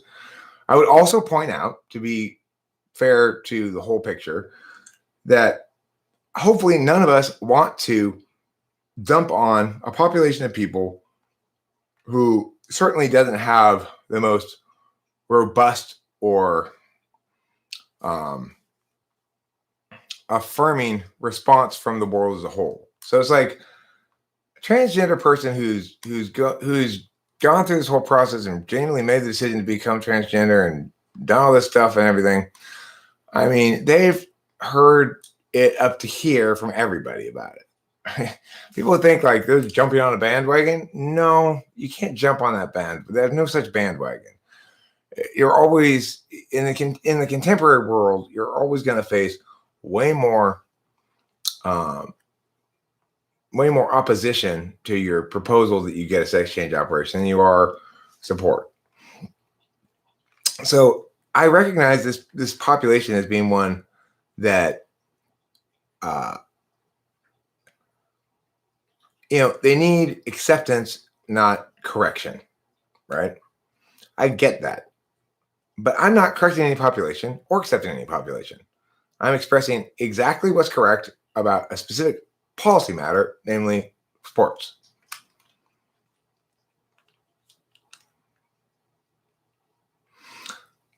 Okay, well, the point is, KE, it's not necessarily the case that a man has an unfair advantage in women's sports. The vast majority of men have no advantage in women's sports.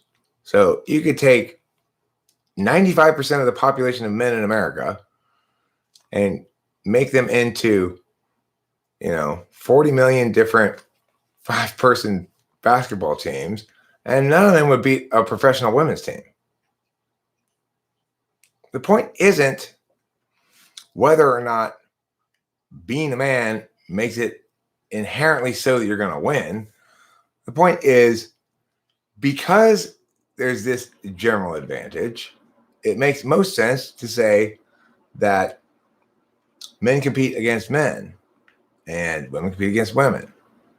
And there are plenty of sports where you can have co-ed instances of it. Even in professional ultimate frisbee, I think there's co-ed.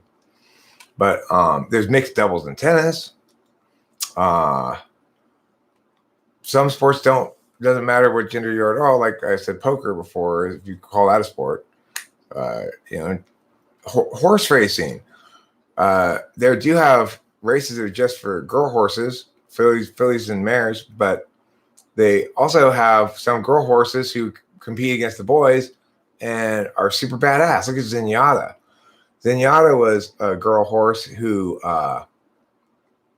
was the best horse in the country for about 2 years and won the Breeders' Cup with an amazing, stirring, inspirational comeback victory. Her against all these boys, right? There's all dudes in the race except for Zenyatta. And she's in dead last, way fucking back. And man, does she turn on the magic. Comes around the corner, down the stretch, and puts it on another gear, and the boys just start falling back. It's an amazing race. Now, you might say, well, Eric, horse racing is about horses, not people. And I'd say, okay, well, you're right about that. But horse racing is fun anyway. We like to think and talk about horses as though they were people. The cool thing is about horses is they have names, thoroughbred racehorses anyway. They have names that really makes it difficult for you to infantilize them like a pet. So, my cat, I call her Pee-Pee usually. Her name's Capillo. Oh, Pee-Pee. You talk kind of baby talk to your animals. But if your horse's name is like Miraculous Thunder or something, then you can't really baby talk that. Oh, Miraculous Thunder. Or,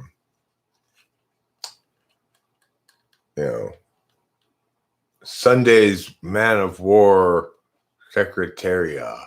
They didn't combine multiple names from horses, God of Fastness. God of Fastness is a great name for a horse. Is that actually a name already? If not, name your horse that. It's a brilliant name for a horse.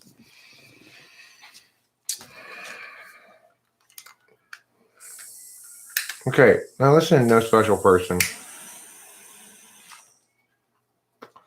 Your opposition to special people really bothers me. I mean, what are you going to do this July when National Come On a Retard Day rolls around again?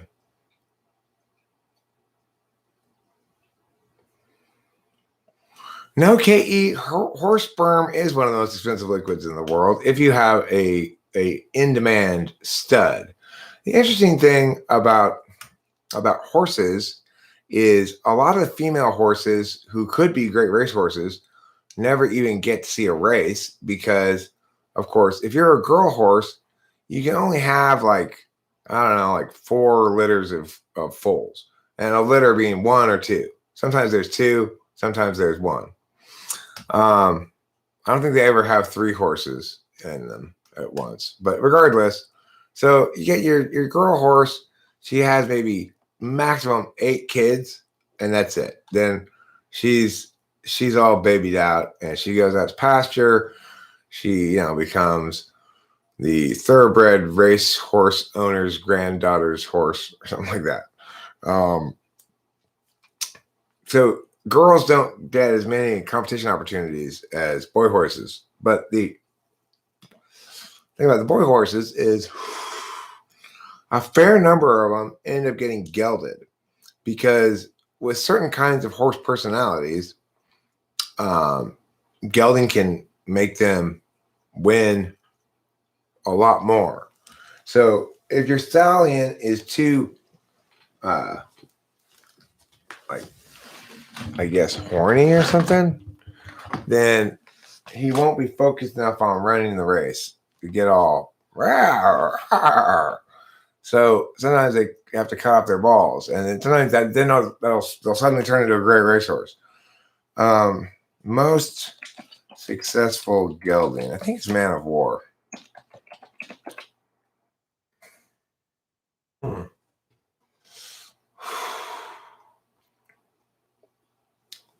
America's has its share of great geldings.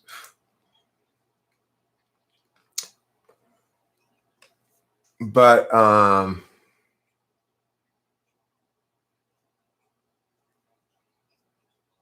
so there's this horse named Kelso who won the Jockey Gold Cup 5 times, all at 2 miles, setting 2 records in the process. And on the occasion of his 5th win in 1964, more attention was given to the 2 records he set in the race, all-time leading money earner and the world record for 2 miles, than the fact that he won the race 5 times in a row, which isn't even mentioned until the second paragraph of the New York Times recap. But he was gelded because when he was a yearling, he was scrawny with no indication of filling out. So I guess gelding them makes them fill out more.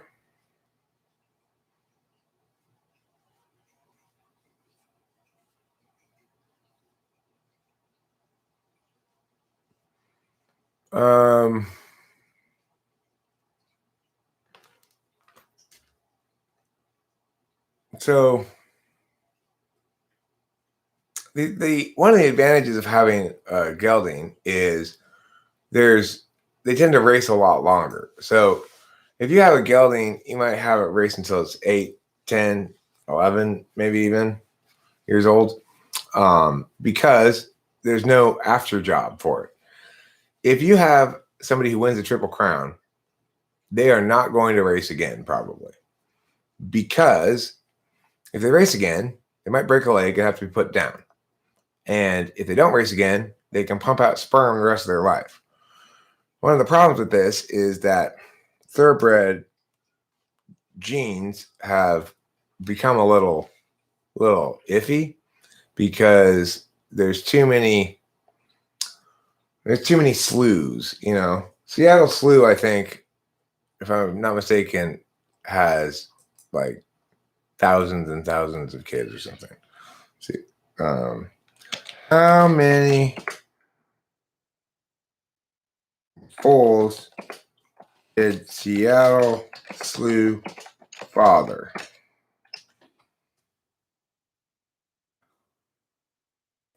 Wow.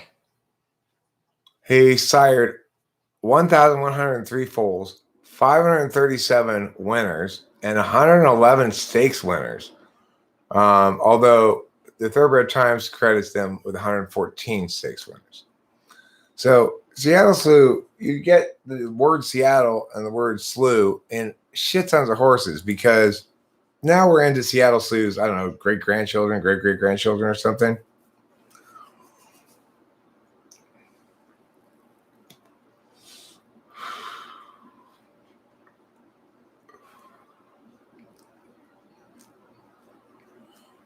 I mean, I think we should put a GoFundMe to convince C.S. Joseph to box me. That's what I think.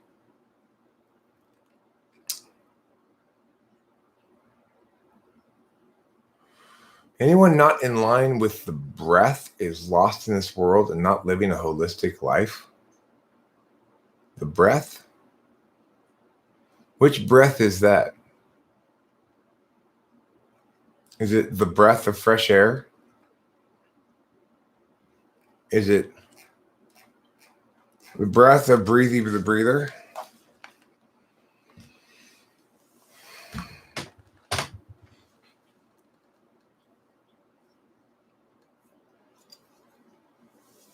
So let's see what's been going on here in the old meowdy meows. I've been talking about whatever.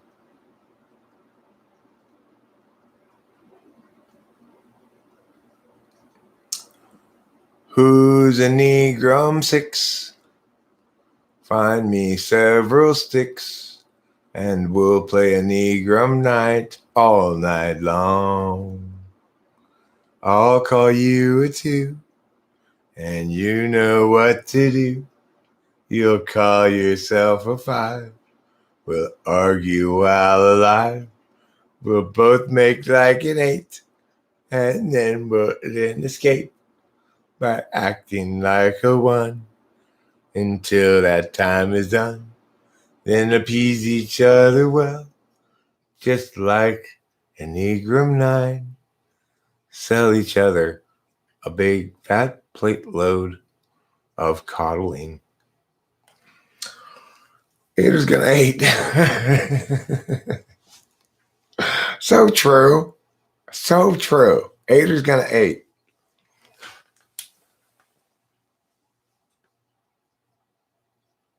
I don't understand why people didn't think I was serious about it.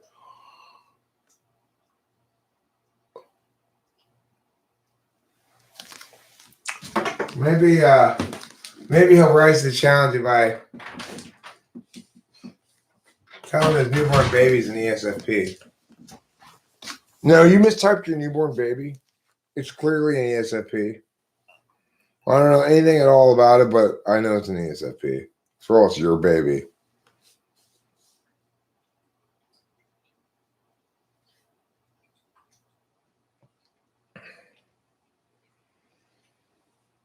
Well, let's see. I guess I'm about done with the whole live streaming thing. 2 hours in.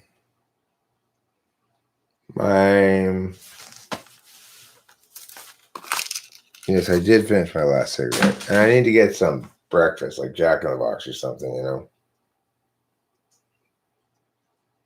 Thriller night. Meow, meow, meow, meow, meow, meow, meow, meow, meow, meow, meow, meow, meow. Oh, right. Oh, here it was, Jack. So you just missed it. I did tell it at like the 46-minute mark. What's the most important thing, Jaxio? It's love. It's love. Love makes the world go round.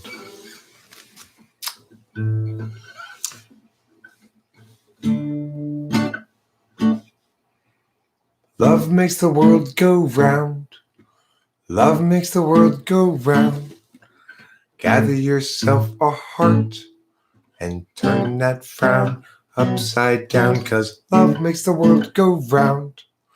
Love makes the world go round. Let's exchange some tenderness between our mutual hearts. Genexial, I hope you don't mind, but I'm fondling inside of your chest. Yes, that tender dewdrop, tender, loving embrace is the feeling of my fist on your heart, 'cause that's called love.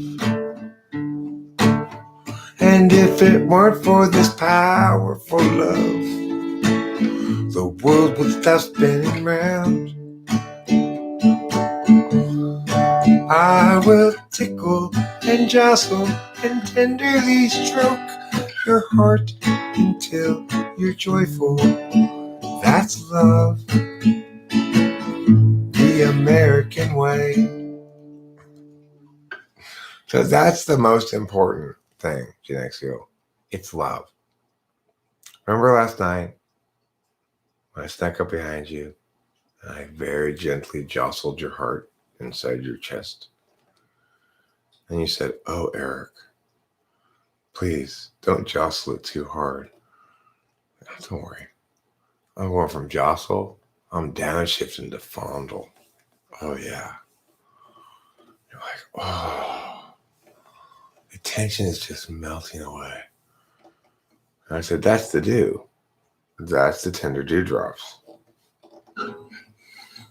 Like, we had a good time last night, me and Genexio. We had what we like to call our intimate moments.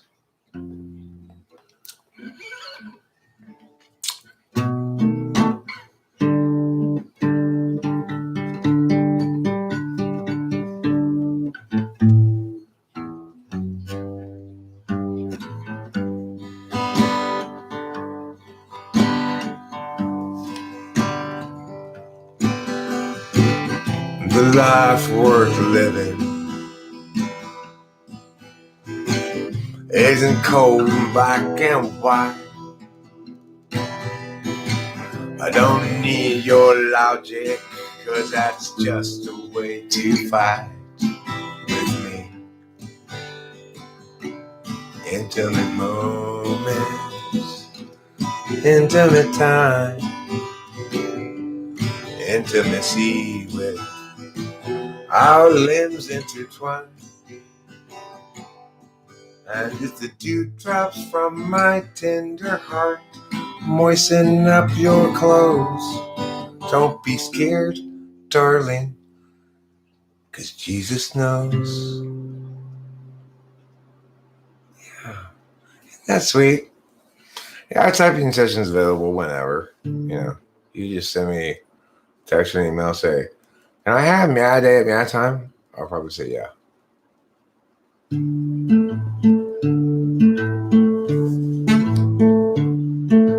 Once upon a time, I had typing sessions. Everybody came around. What an exciting time we had. Yeah, you're kind of a goofball, I've been meaning to figure out how to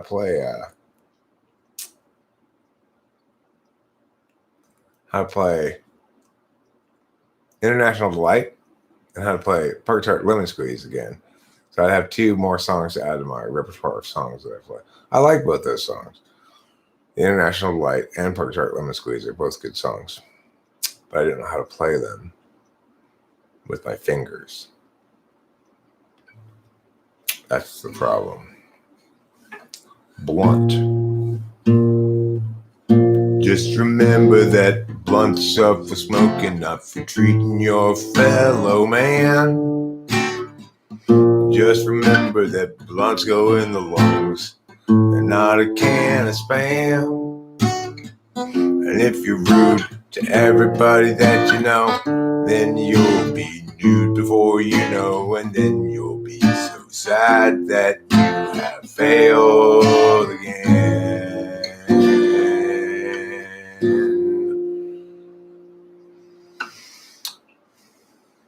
The bluntness.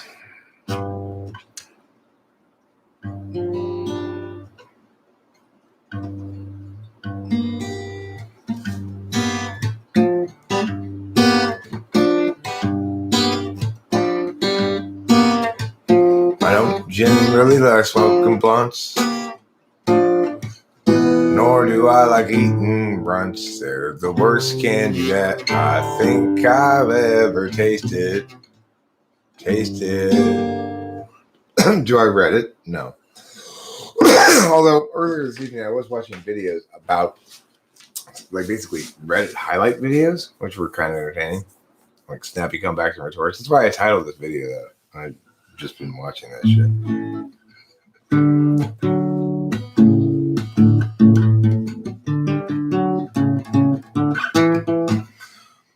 You're mine if I want it.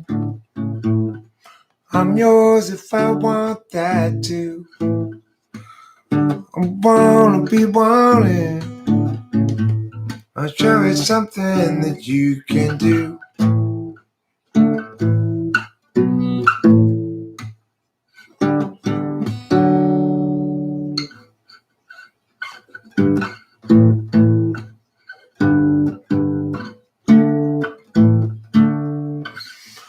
Yeah, that's a good song I can't play because I just can't play it because it's got a weird rhythm. It doesn't go with the rhythm of the vocals, you know. It's like a mysterious wonder. I'm just gonna play one song now, and then I'm gonna go get cigarettes and food. The one song I'm gonna play, what is it?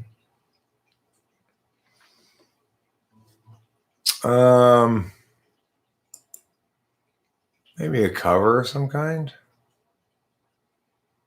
Like this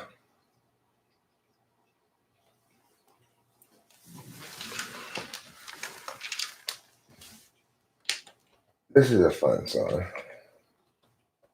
Let's see. This would be a good song to play.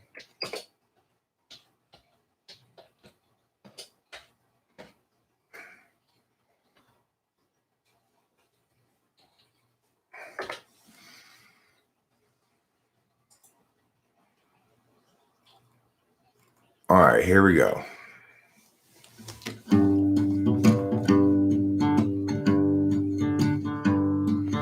Why are there so many songs about rainbows and what's on the other side? Rainbows, visions, only illusions. Rainbows have nothing to hide. So we've been told, and some choose to believe it. I know they're wrong, wait and see. Someday we'll find it, the rainbow connection, lovers, the dreamers, and me. Who said that every wish will be heard and answered, wished on the morning star? Somebody thought of that, and someone believed it, and look what it's done so far. Rolling down.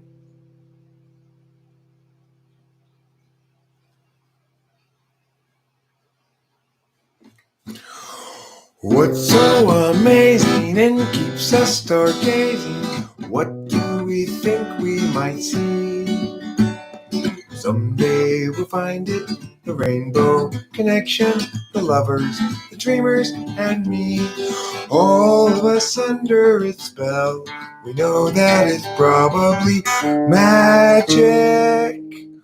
Have you been half asleep, or have you heard voices? I've heard them calling my name. Are these the sweet songs, the call of the young sailor? I think they're one and the same. I've heard it too many times to ignore it. It's something that I'm supposed to be. Someday we'll find it, the rainbow connection, the lovers, the dreamers, and me. All of us under its spell. Ba-boo-bee, ba-boo, ba-ba, me. That's a fun song. It's by the Muppets. They wrote it one time on spring break. Miss Piggy was, against all of her friends' admonitions, participating in a bukkake. It was spring break. She had a lot to drink, but you know how stubborn she is. That's when Kermie wrote Rainbow Connection. expressing his sorrow at Miss Piggy's poor life choices. Maybe he was just being jealous. I don't know. You could interpret it either way, I suppose. Look at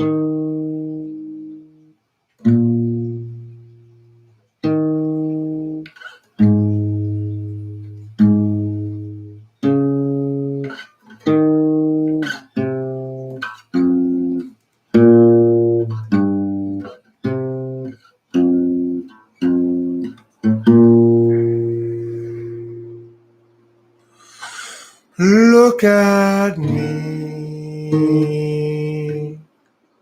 I'm as helpless as a kitten up a tree. And I feel like I'm clinging to a cloud. I can't understand. I get misty just holding your hand.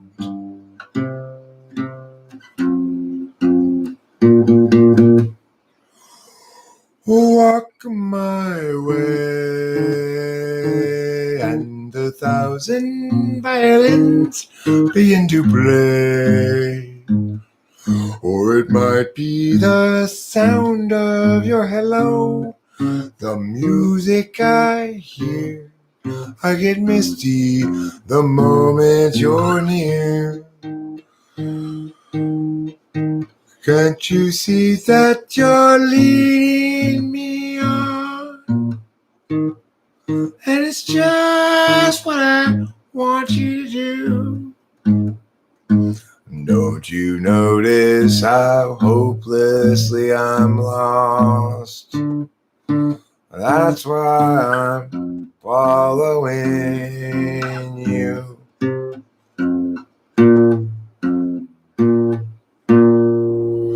On my own, when I wander through this wonderland alone, never knowing my right foot from my left, my hat from my glove. I'm too misty and too much in love. Yes, I'm too misty and too much in love. Well, that's very jazzy. Very, very jazzy. We all love jazz. Ain't nothing like a good jazz song. Everybody says that.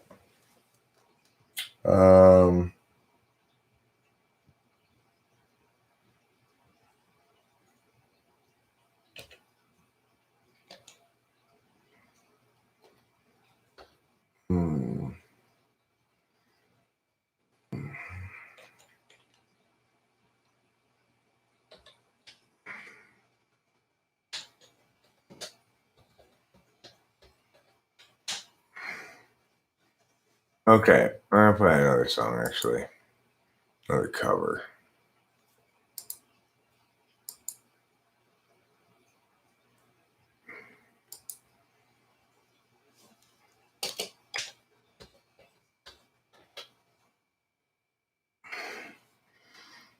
Okay.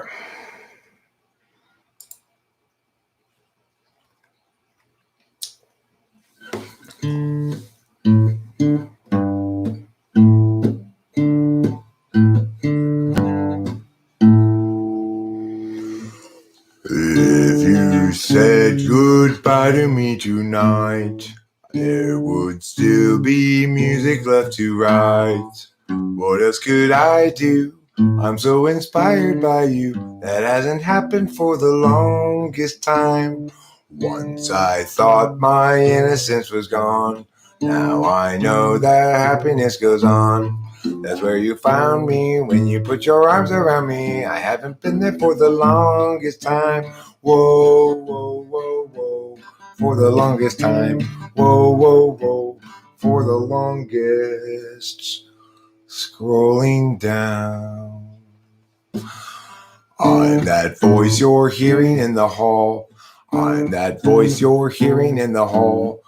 I'm that voice you're hearing in the hall. And the greatest miracle of all is how I need you and how you needed me too. That hasn't happened for the longest time. Maybe this won't last very long, but you feel so right and I could be wrong. Maybe I've been hoping too hard, but I've gone this far. It's more than I've hoped for. I know that much further will go on. Maybe I'll be sorry when you're gone.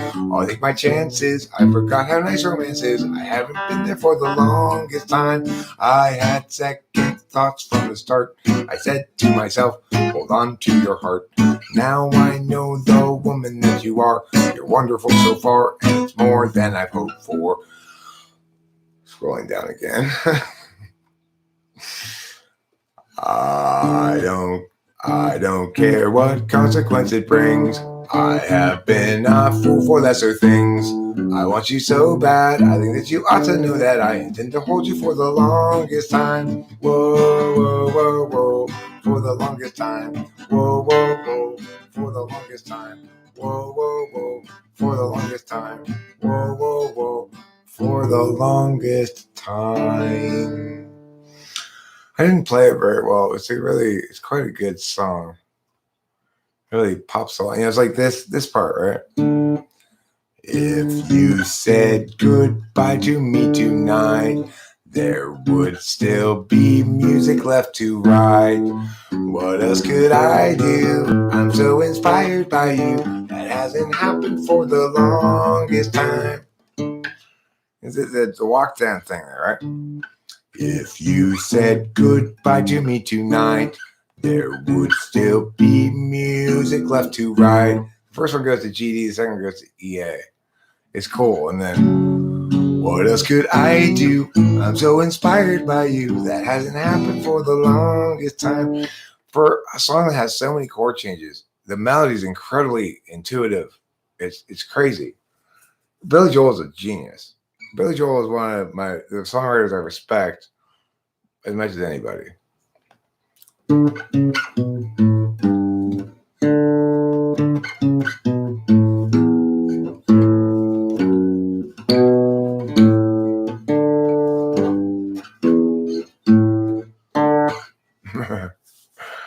Cool, Billy Joel. You're cool. I like you. You're good. You win an award for goodness. The International Goodness Award for achievement in the field of quality. What do I want to play now? Another song? Are you sure? Well, yeah, I think so. I could play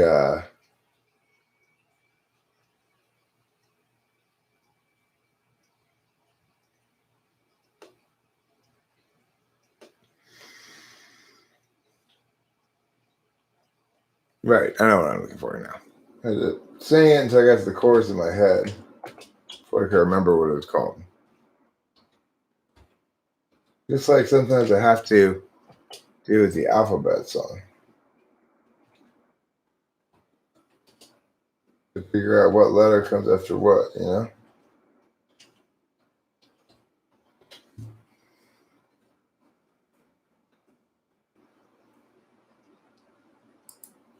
All right.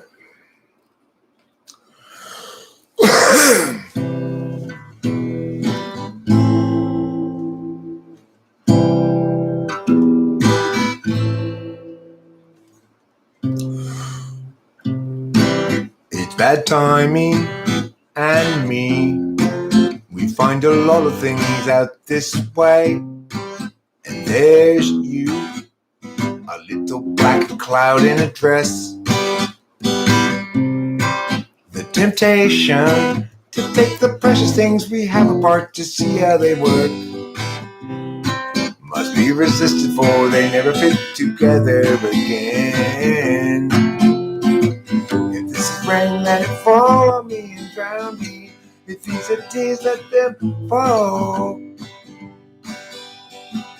Must I paint you a picture about the way that I feel? You know, my love for you is strong, girl. You know my love for you is real. It took a short walk and a talk to change the rules of engagement while you searched frantically for reverse. And then claiming that virtue never tested is no virtue at all. And so I lost my ignorance. And now the bells across the river chime out your name. I look across to them again. Must I paint you a picture about the way that I feel? You know my love for you is strong, girl. You know my love for you is real. Must I paint you a picture about the way that I feel? You know my love for you is strong, girl. You know my love for you is real. That's Billy Bragg. He's an ENFP that I respect in general. I mean, he's got a lot of crap. It's a lot of commie shit, but he writes some good songs. He's not a complete disaster as an artist, which is a rarity for ENFPs. Usually they are complete disasters as artists. But he's got a couple good songs. He's also got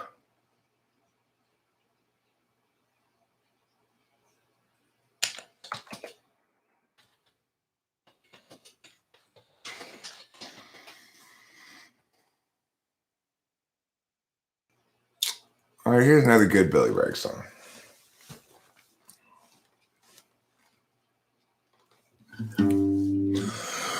Oh, one of them's off her food and the other one's off his head, and both of them are off down the boozer to drink a toast to the one that he hates most. And she says there are no winners, only losers.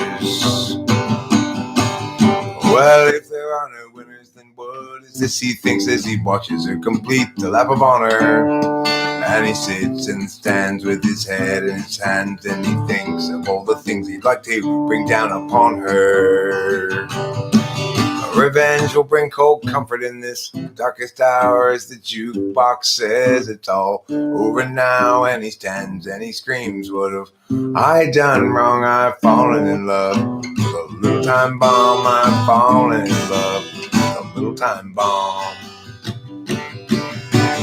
In public he's such a man, he's punching the walls with his bare and bloody hands. He's screaming and shouting and acting crazy, but always sits at home and he cries like a baby. Well, he holds your letters but he can't read them as he fights this loneliness that you call freedom. You said this wouldn't happen if you'd worn a robe. I've fallen in love with a little time bomb. I've fallen in love with a little time bomb. It's a good song. It's really good. It's got really good lyrics. I mean, I find it to be among the best lyrics of any song I can think of. Really, it really got good lyrics. So one of them's off her food, and the other's off his head, and both of them are off down the boozer to drink a toast to the one that he hates most. And she says there are no winners, only losers. Well, if there are no winners, then what is this he thinks as he watches her complete a lap of honor? And he sits in the stands with his head in his hands, and he thinks of all the things he'd like to bring down upon her. But revenge will bring cold comfort in this darkest hour, as the jukebox says it's all over now. And he stands and he screams, what have I done wrong? I've fallen in love with a little time bomb. I've fallen in love with a little time bomb. In public, he's such a man. He's punching the walls with his bare and bloody hands. He's screaming and shouting and acting crazy, but oh, he sits at home and he cries like a baby. He holds your letters, but he can't read them as he fights this loneliness that you call freedom. You said this would happen, and you were not wrong. I've fallen in love with a little time bomb. I've fallen in love with a little time bomb. Aren't those great lyrics? Those are really good lyrics. That's, I'm impressed. I don't typically think ENFPs, I probably underestimate them some, I've had it before. On the regular.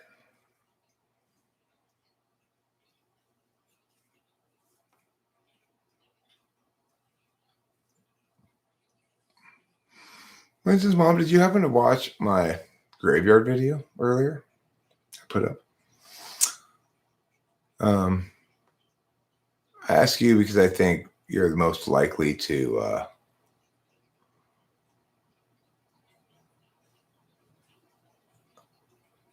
have seen it, but there was a person on the gravestone whose middle name was Tallman, Tallman.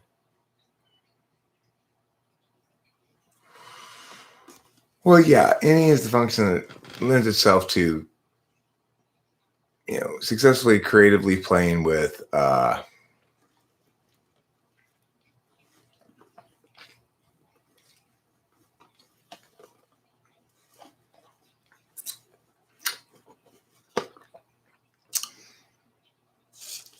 but the thing is, the problem with ENFPs is that they have all the capacity to generate the content.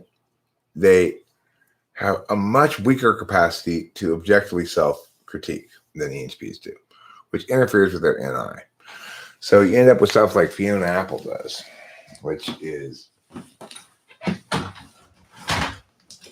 garbage. Like new Fiona Apple stuff is garbage, right?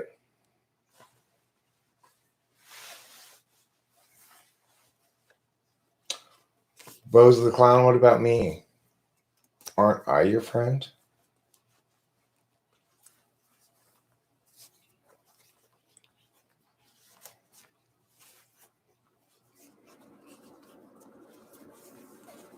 Do you remember when you and I went to the scrotum polishing symposium together? We had such fun trying out all the different kinds of scrotum polish.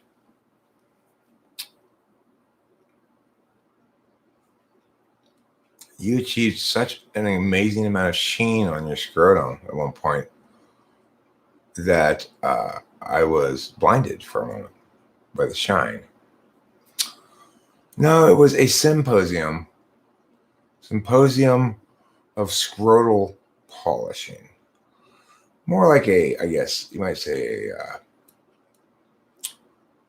like an industry conference.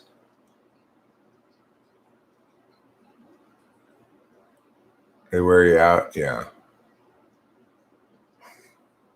Anal paste waffle.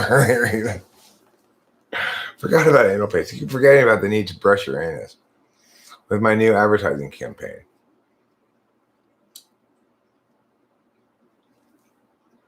You brush your teeth probably every day, and you probably know why. We all know the answer. It's because it's the dirtiest part of your body, right?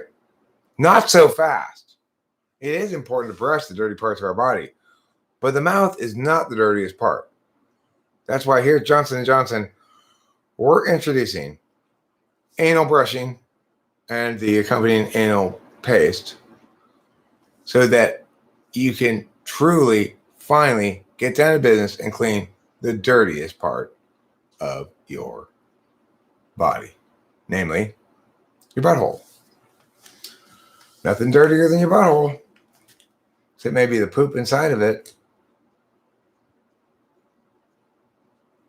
I always put on my 3D glasses before I poop. That way when I look at it, it seems to have more dimensions to it. Because when I put on 3D glasses, most people, it makes like a movie something look 3D. For me, 3D glasses actually add 3 additional dimensions to my sight. I have the existing dimensions that I can already see. I get 3 new ones with the glasses. So while you're only experiencing, height, depth, and width, I'm also experiencing depth, grid, and schmra, which are 3 other dimensions that you don't even know about. You only thought you were eating pineapple upside down cake. You were eating your pineapple cake right side up. It was the cake that was upside down. It's easy to get confused. It's like those old movies where it looks like the guy's dancing on the side of the wall. They really just turned the camera and moved, and like that was really the floor.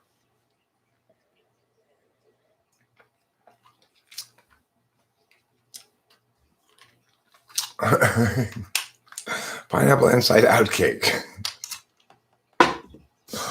Well, if you make your pineapple upside down cake inside out as well, then you've got pineapple inside out upside down cake. Inside out pineapple upside down cake. Now, if you then mirror your pineapple cake, it reverts to its original form as regular pineapple cake. Only with one further rotation does it return to its ideal status of upside down. Pineapple upside down cake. Regressive pineapple cake.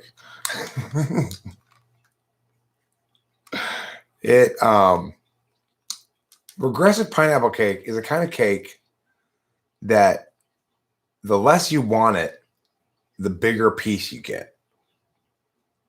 The less hungry you are, the least hungry person gets the biggest piece. It's pineapple regressive pineapple cake.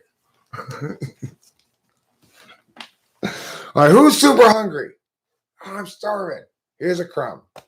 Who's stuffed? Me. Here's most of the cake.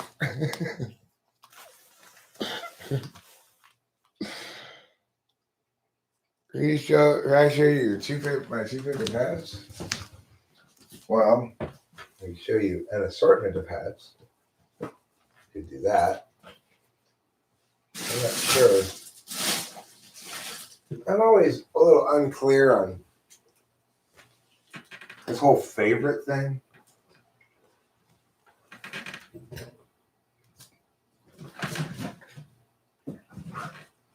Like, I mean,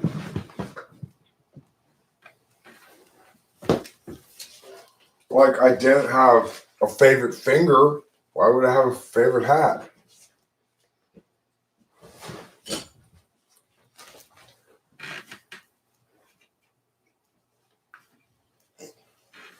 I don't have a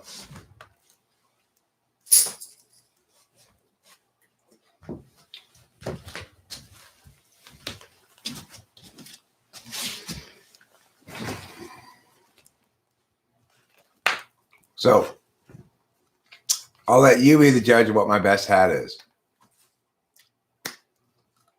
This hat is probably the most true when I'm wearing it. When I wear this hat, people come to me and say, damn, that hat is true. Now, here's something funny. If you wear this hat out in the world, as I have on occasion, forgetting, like I only wear it for type police, but occasionally I'll forget that I have it on and go out in the world. People treat you differently if you have a hat on that says police. They're like, even though I'm obviously not a cop, it's just a hat that says police on it. This is my newest hat. Received recently in the mail. I like it a lot. It goes with my shirt really well here. You see, I wish this were blue. Maybe it would work well. But I like this hat a lot. It's a fancy hat. This is a genuine Stetson.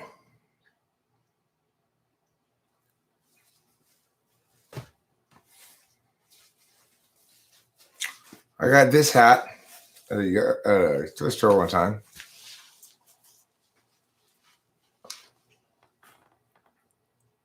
Hashtag strong fist.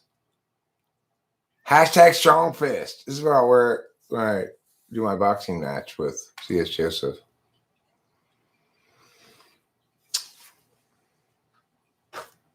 And this is what's called a trilby. It's a trilby.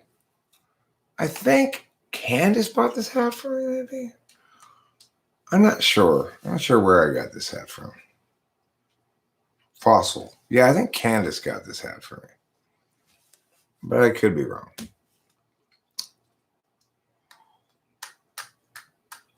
Genexial. I don't do brute, okay? I got two words for you when it comes to my male fragrance. Dracar Noir. I learned in high school that's the smell that you're supposed to put on if you're male. Never forgot it. So remember, what are you supposed to spray on yourself if you want to spray smell on you? And you're, dude, 2 words, Dracar Noir. Just that simple. You smell wrong. It's that simple, I guess. That's the simplest way to put it. You smell wrong. You have the wrong smell.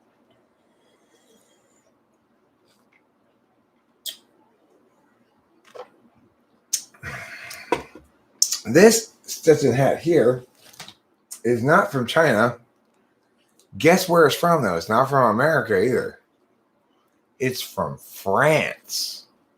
It came from France.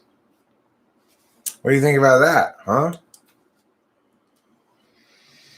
I got a, what do you call it? A visor. I got a couple visors too. Now, being bald, visor, mostly bald, a visor kind of is really, would seem like a poor hat choice for me because, I mean, I'll still get sunburned on top of my head, but I like them sometimes. I like visors sometimes. And I also got like furry warm hats, like snow caps or whatever you pull over your ears. Got some of those.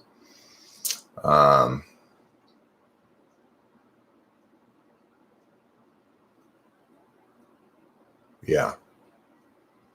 And that's what I have to say about hats. All right, I'm gonna split now. My ankle's swelling from sitting here for too long, and I need to go get cigarettes and food.